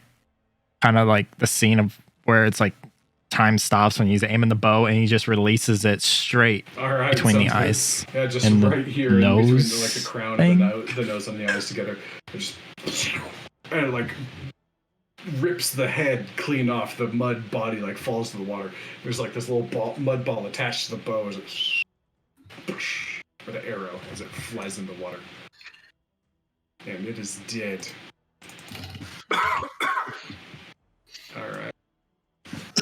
That's my turn. Let's stay And put. Eli, you are undamaged, so I don't think your hex bonus from it being on a dead enemy does anything, right? No, it doesn't. I could just move it after it dies. Yeah. Yep. Yeah, fair enough. But you don't get your health recovery because it's it's dead and you're full health. So what's the point? Yep. Okay, cool. Okay, next up is one of the mud things. I'm going to clean up the map a little bit. Okay, which one is it? It's the one that's directly under Zarius. And he's now flanking on Eli, and turns around and goes for a punch against Eli at advantage. So let's see here.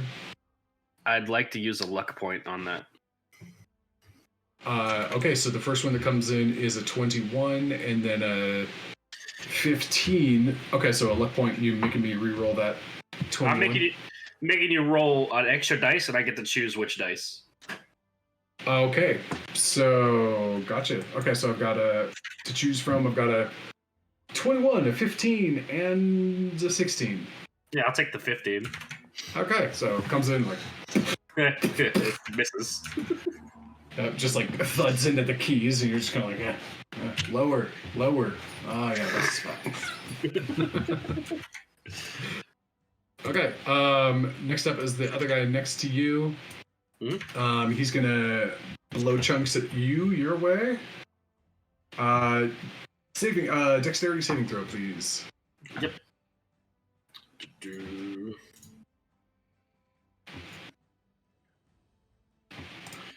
It will come in. There it is. Okay. 22. Jeez, 22. Yeah, you're fine.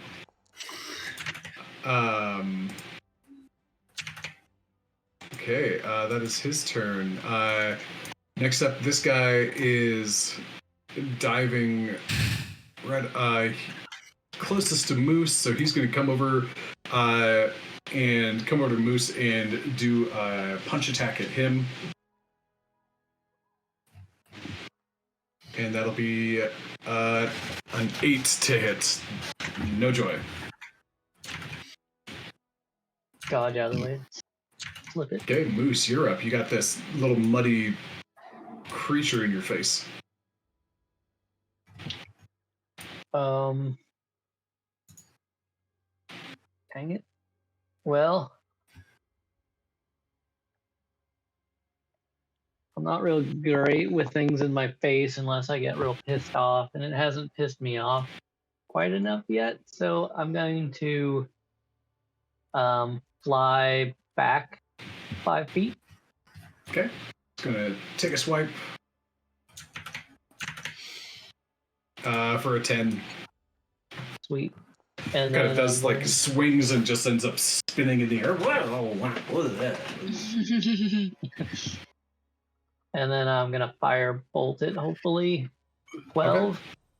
12 hits. It's got an armor class of 11. Excellent. And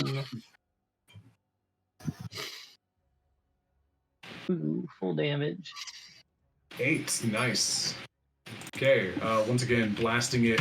Some of the mud becoming dry and cracked, and some of the shards are just like you see it smile, and you hit it in the chest, and it goes, smiles, and the crack goes up the other side. That's it for me. Okay. Next up is this muddy guy. He's going to fly above Eli and going to do his belly attack over at Zarius. Zarius, dexterity saving throw at disadvantage, please.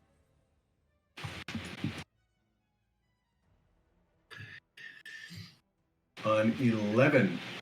Ooh, that is what you needed to save. So Ty goes to the defender on saving throws. You're totally fine. They're just making mud splatters everywhere. They're just throwing mud. They're literally just having a mud fight, and their opponents are relatively untouched by it. This guy here, he's gonna go for this one. Oh, my little selector's not working. One where my mouse is. He's gonna go for a punch at Eli. Not at advantage because the one on the other side of him is 20 feet in the air. That is a 21 to hit. Good hits. Alright, so he's going to come in and kind of sock you in the ear, and it stings just a little bit. 2 points of bludgeoning damage.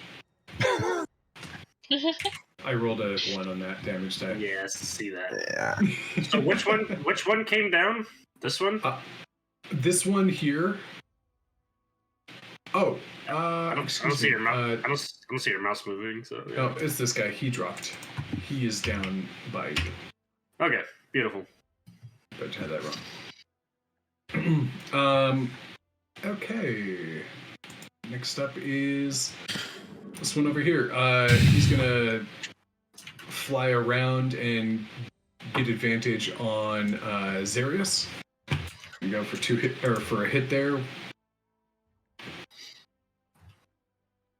Ooh. Okay, the first one is a 12. Next one is worse. So no hits.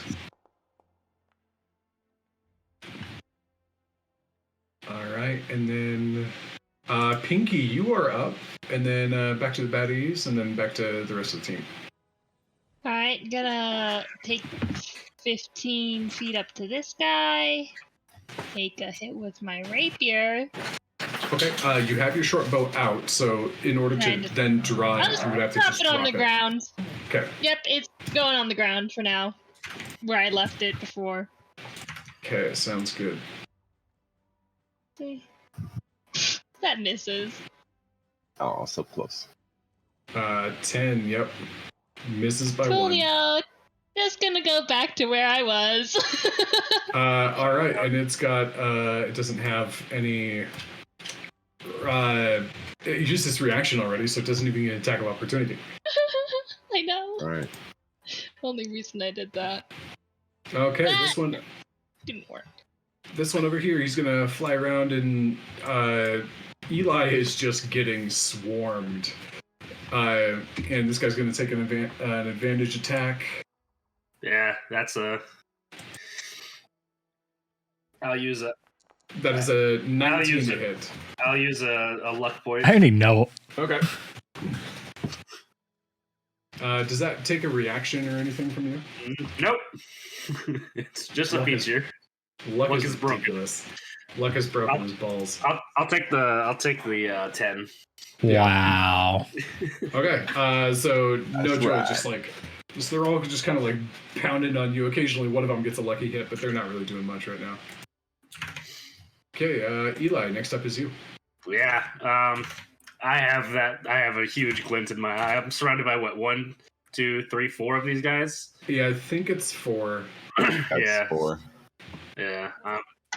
Yeah. So I'm gonna cast my word of radiance. Oh, They have boy. to make a DC 13 Constitution saving throw. Okay, the one to the left. That'll be Saves. 20. Yep. All right, the one directly below him. Does not save. That is a 12. Not fails. Okay, so it's a 13, right? Yep. The one to the upper right Saves. is a save, and then this one, the one that's underneath Zarius. That is a 5. Okay, Yep. so I think the guy in the bottom and the right both fail. Yep. And they both take 5 radiant damage. Okay, 5 radiant. And yeah, I'm gonna because that's a cantrip, as a bonus action, I'm gonna throw a healing word at Zarius. Okay, Thank you.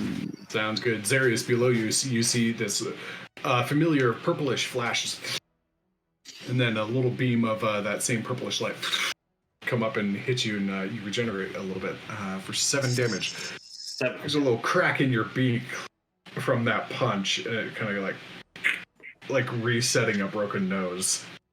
Your beak feels a lot better all of a sudden. Thank you. Alrighty. It is my All turn. right, your turn, Zarius.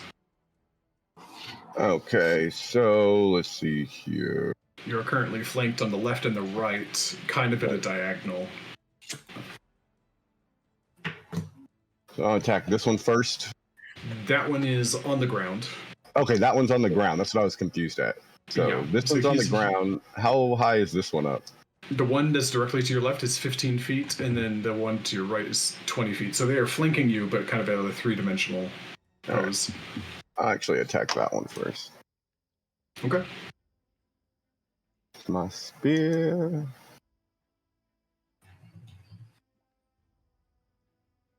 25 will definitely hit. Alrighty. It's a little bit above an 11. Just a Just a smidge. little bit. Okay, 8 damage from the spear. Nice. Okay, so you pierce it and like carve out one of its eyes, like way, like all the way across its like straight spiky nose. Just Awesome. And then I will use my unarmed strike. okay. On the same guy. Yeah, I'm the same guy. Cool. Yep. 18 hits.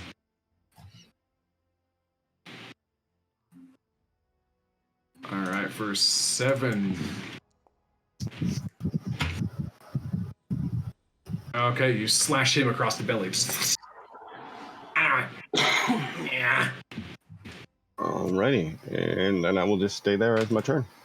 Okay, Kevis, you're up, followed by a few of the muddies. Okay, go for it. Other shot. This guy right in front of Moose.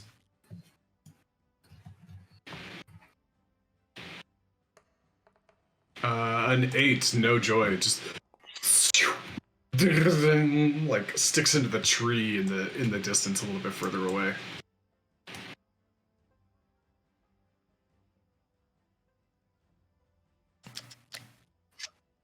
All right. I was just gonna curse under his breath and then just move up Okay. towards Eli and 20 feet, sure. Zarius. About 20 feet. Okay, next.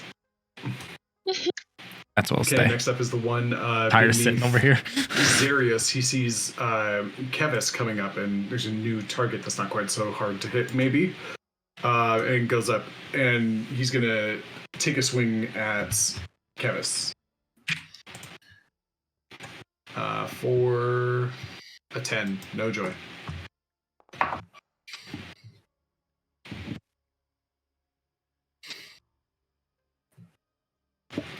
Ah. Okay, so that one, no joy. That's his turn. One of them next to Eli. He's gonna go for a punch. Yep. Yep, and this one is at normal. No advantage on this. It's gonna be a 7. That misses. Okay. The next one. Which one is this? They all look alike. I'm a racist. Oh no! This one comes up and goes for an attack on Moose. I'm really not, but they literally all have the same picture, and I can't tell them apart on the combat tracker, so I have to wait until it shows me which one's which. I laughed way too hard at that. Glad I gotcha. That's an 8. That's good stuff. This one's a little bit a goofball. He like comes in for a punch, and Moose just kind of like step to the side and goes, like kind of redirects himself. So I'll put him on this side just for fun. Moose, it is your turn. Yeah, I'm gonna back away. Okay, he's gonna take his swing, probably do nothing. This particular guy seems to be useless. That's a 7. Yep. Like, he tries to like get you like some back kick, like bad karate move that a child would do. He's like, yeah. And then I'm going to fire a firebolt at him. Firebolt his face.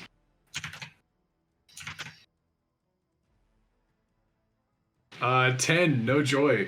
I love how This time firebolt the firebolt comes through, and he just kind of tucks himself and makes himself smaller, and it sails right by and comes back.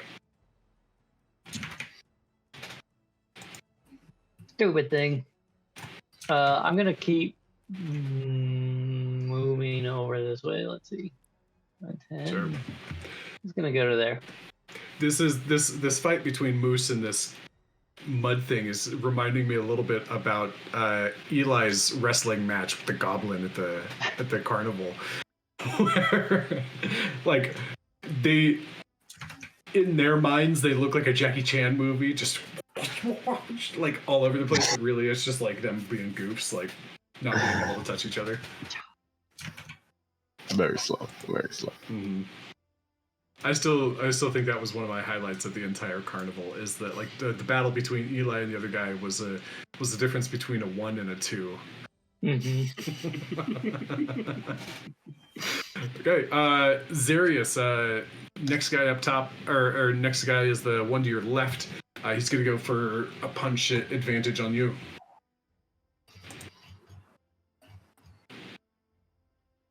That is a 20. That one hits. Okay, so that'll come in at 4 points of bludgeoning damage. Kind of like Alrighty. smacks you in the back, right beneath your wing joint. You said it was 4, right? Yep. You doing okay over there? Yeah, after he healed me up, I'm okay. Okay. The next one, he's on Eli, going for punches at advantage. This is the one to the bottom left of Eli. That is 15 to hit. Nope. Nope. Can you announce that you want to use luck before? Or I guess I gotta. I can do it after you roll, but before the whatever the fuck is announced. The announcement of whether or not it succeeds. Right, yeah, but I make the announcement if it succeeds or not. So Right. Sure. Yeah, on armor class, yes, you do.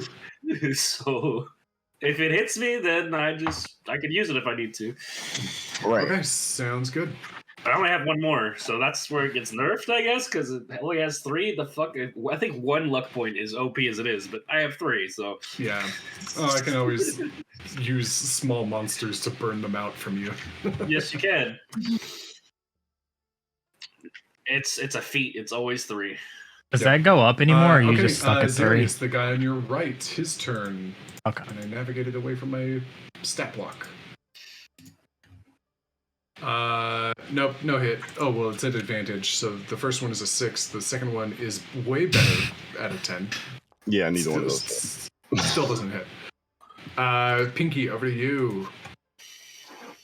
Okay, well, would it take an action to take my bow back? Get my bow back? Yes, it would, because unless you drop your rapier at this point. It's just gonna stay there. Okay. Yeah, so if you're going to stay there for a free action, you can essentially like snag your bow and just have your rapier in one hand and your bow in the other hand for next turn. Can I put my bow back away? By spending an action this turn, or you can pick it up with your free action this time, and then put it away with your free action next time. Yeah, I guess I'll just fly down whatever many feet. Okay. Grab that. Still Okay. be holding it. And then I can bonus action make sure I can get all the way over here. Okay, so that's 10 feet down and then 30 feet across. Yeah. Okay, and you're still 10 feet in the air. Yeah. Yeah. Can I attack with my weapon? Yeah, because you used your bonus action to dash. Yes, you can. But you're too high up. You would have to drop down to 5 feet to be in range. I'll drop down to 5 feet. Okay. Because I have range. Or movement, I suppose. Let's see if I can actually attack anything. I cannot. The answer is no. Jeez. The answer Well, you is can no. attack it, but you sure as It's hell not can't the hit day it. Pinky is fighting. The amount of times I've given you something like that has an 18 armor class, and you guys don't even notice it, versus this time where they have an 11, and you guys have missed like 4 times.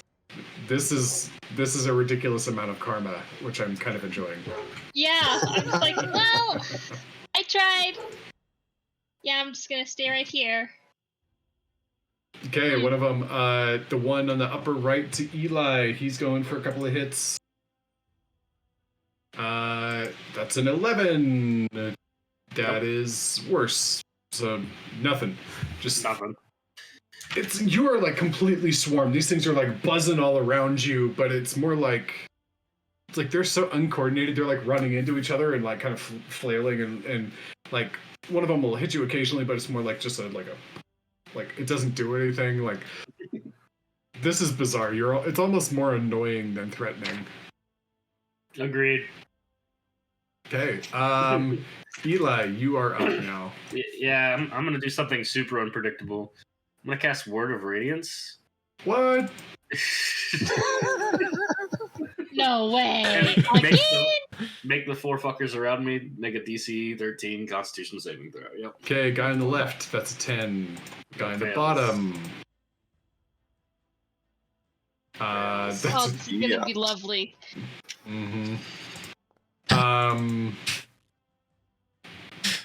Guy on the upper. That is. Oh, okay, so all three of them fail. Is there's a fourth one, right? There's one. Yeah, there's a fourth Xerius? one. No, the fourth one ran away to fight Kevis. Gotcha. Yeah. I should have. Well, it doesn't really matter if I did it or not. Isn't there one under Eli? No, there's one above me. They all take 1 radiant damage. All right. Well, that'll help with Toll the Dead. Ticking them down. I mean, I guess. Yeah. All right, Zarius, you are up. I love that there's kind of like a 3-dimensional battle happening. Like 2 of them are just on Zarius, and three of them are on Eli, like directly at a column. All right. This is the one that I attacked last time. I'm gonna stab him with my spear again.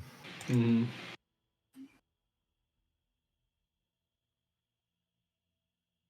Okay, 13 hits.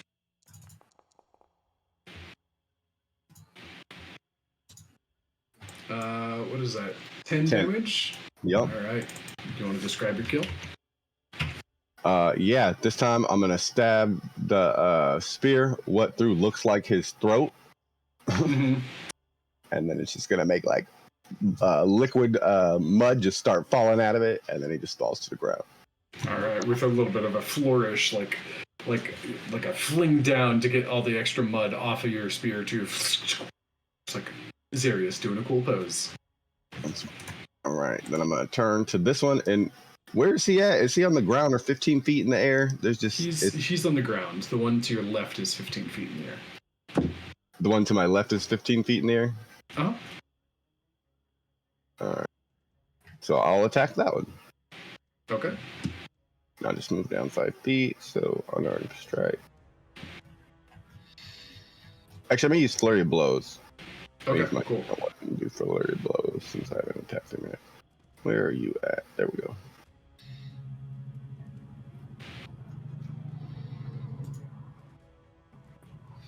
The first one. Okay, it definitely hits.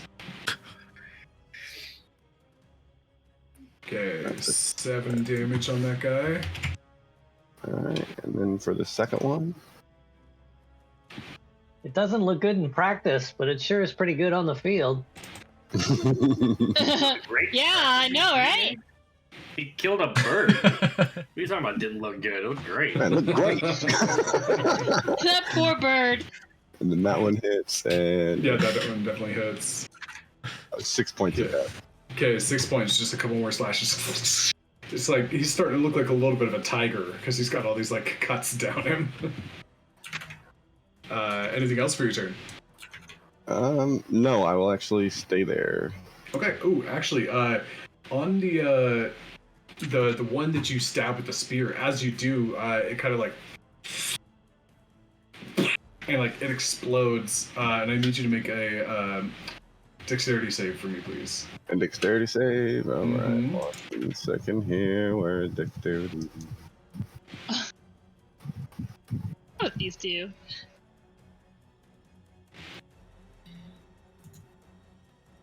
Yeah, you're fine. Never will I ever be able to hit somebody with these things mud attacks.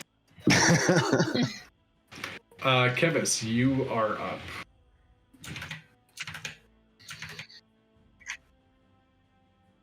Okay, go for it. Oh god. You, 2 swipes yep, at the guy you in front of me. could've Put your bow away last time and then drawn this time. Yep, sure. Yeah.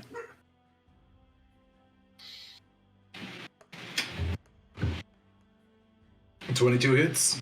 22 for the first one.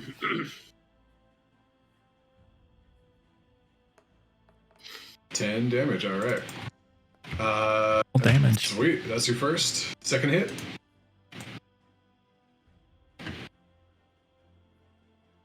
$21 will also hit.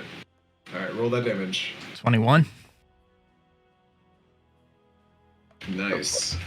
Oh, almost max Okay, damage. all of a sudden, like you carve off like a portion of one's wing, its hand, and like even like its kneecaps, just like kind of a straight line down, like, and part of it just sloughs off and like mud, just, like landing in the water below. Yeah, it's still standing. It's still standing though. Okay. A nuisance. Okay, and at this point you hear kind of a tone That's in my the turn. distance.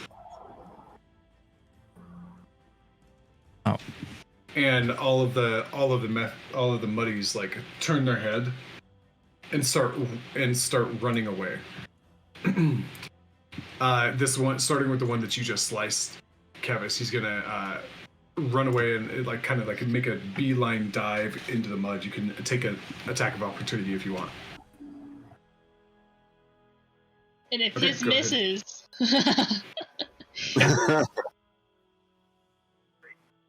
No, an attack of opportunity. I don't get it's my a modifier full on this, right? attack Just roll, so straight yeah, you D20? do your modifier. Oh. 12 hits, armor class of 11. 12. Yep, go ahead and roll. All right. So it turns and tries to flee, 8. and you just, and it just scatters on top of the water in front of it. Oh yeah, deck save indeed. Yeah, No it dex explodes. save? And Pinky, you Do- need to make a deck save too. I was gonna. you unbelievable. Yeah, you're both fine. We have a 17. plus It to our deck saves. It explodes and it's just, and you just have to like bystand it. No problem. Okay. Next up is the one to the left of Eli. It's going to start running away as well. Yeah, I'll take an attack of opportunity on it. Go for it with your. I assume you have your hammer back at this point. I Yep. don't know if we ever covered that. Yep. It's a 12. 12 hits. Alrighty then. It will do 0 damage. Sounds good. Wait, You just what? put, like. You just like swing it and it hits it in the back of the leg and it kind of flattens the mud for a second and it just kind of reforms. And it runs away and it dives into the water. What? Yep. Oh my It's- goodness. Did 0. No. I rolled a 3, I had a -3. Oh, no. Okay, next up is the one that Moose has been dancing with, Sir Goofs a lot up here. And he just yeah. And it just runs away and also dives into the water in the mud. Just Moose, you are up. Do any of them look more injured than any of the others? Yeah, the one left directly above Eli is looking the hurt. Is looking the most hurt. It's also the one with that you have the clearest view on. Shit, I'm gonna shoot a firebolt at it. All right, sounds good. Go for that attack.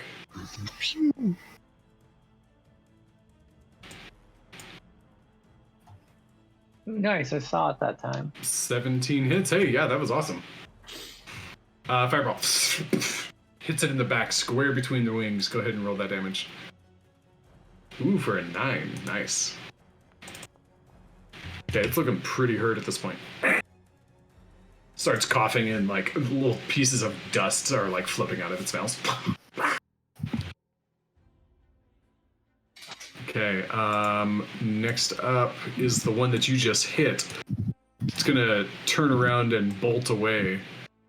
into the water. Zarius, you can take an attack of opportunity against it. I sure will. All right, go for it.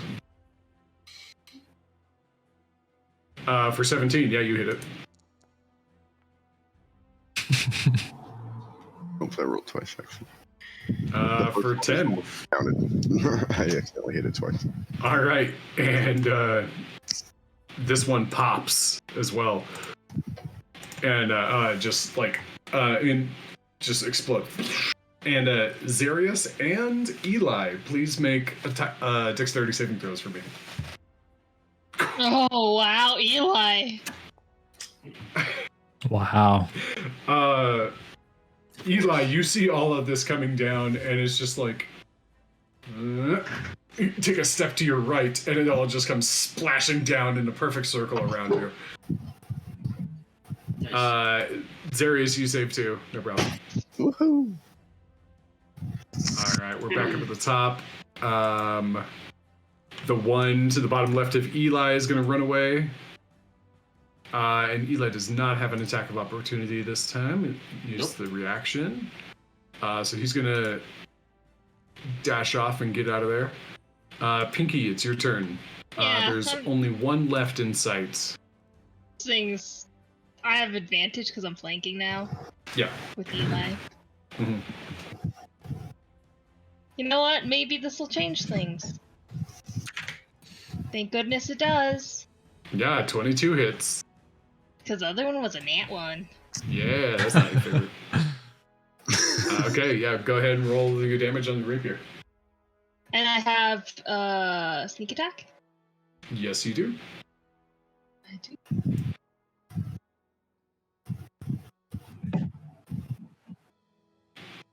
Eight. 8 damage, alright. Oops, I just did something silly. Okay, so after Pinky is the guy. Yeah, it's the guy. He's gonna run away and try to dive into the water. So so actually just Pinky, you get an attack of opportunity at advantage because you are still flanking when the attack happens. Oh yes, there we go. Do I still have sneak attack? You. Yes. Then- It's a new round. Yeah. Yeah, it's once per attack. Per turn. Okay, so that was a total of 8 damage the first time, right? Yeah. Okay, second time, yeah, go ahead and roll your damage. With sneak. Mhm. Yeah, okay.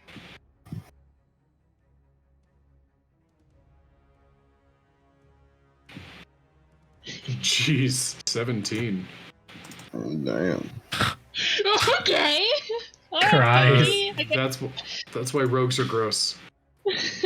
All right, Eli and Pinky. Pinky is the last kill of the fight. Describe your kill. Oh, just pissed that she hasn't been able to get anything. She's just gonna tear this thing into ribbons of mud. All right, just and there's like 3 separate columns of mud that just like, and like partway down the magic holding them together becomes unstable. And Pinky and Eli, please make dexterity saving throws. Eli, you can do so at advantage because you got a natural 20 on your last one. I failed. You know what though? No, screw that. I'm taking my inspiration point right there. There's no way. Okay, so No Eli shot. saves... I'm letting myself fail that. There you go. Yep, perfect. No problem at all. And that one pops and it's dead too. And No it seriously looks like you guys just like engaged in a mudslinging contest where everything around you is just like spattered in mud, and none of you have a lick on, like a spot on you, except for like your weapons when you stabbed them. Just like, what the hell? And from a little ways away, you guys hear some footsteps.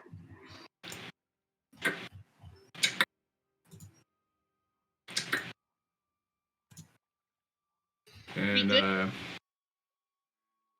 over here, kind of up on the upper left, there's an old, shaggy creature with hooves like a horse or a goat. Furry body, strong built torso, green beard and hair with twigs and antlers and even wings on the back. Oh, I see you met my security system. Welcome. And that's where we will end tonight.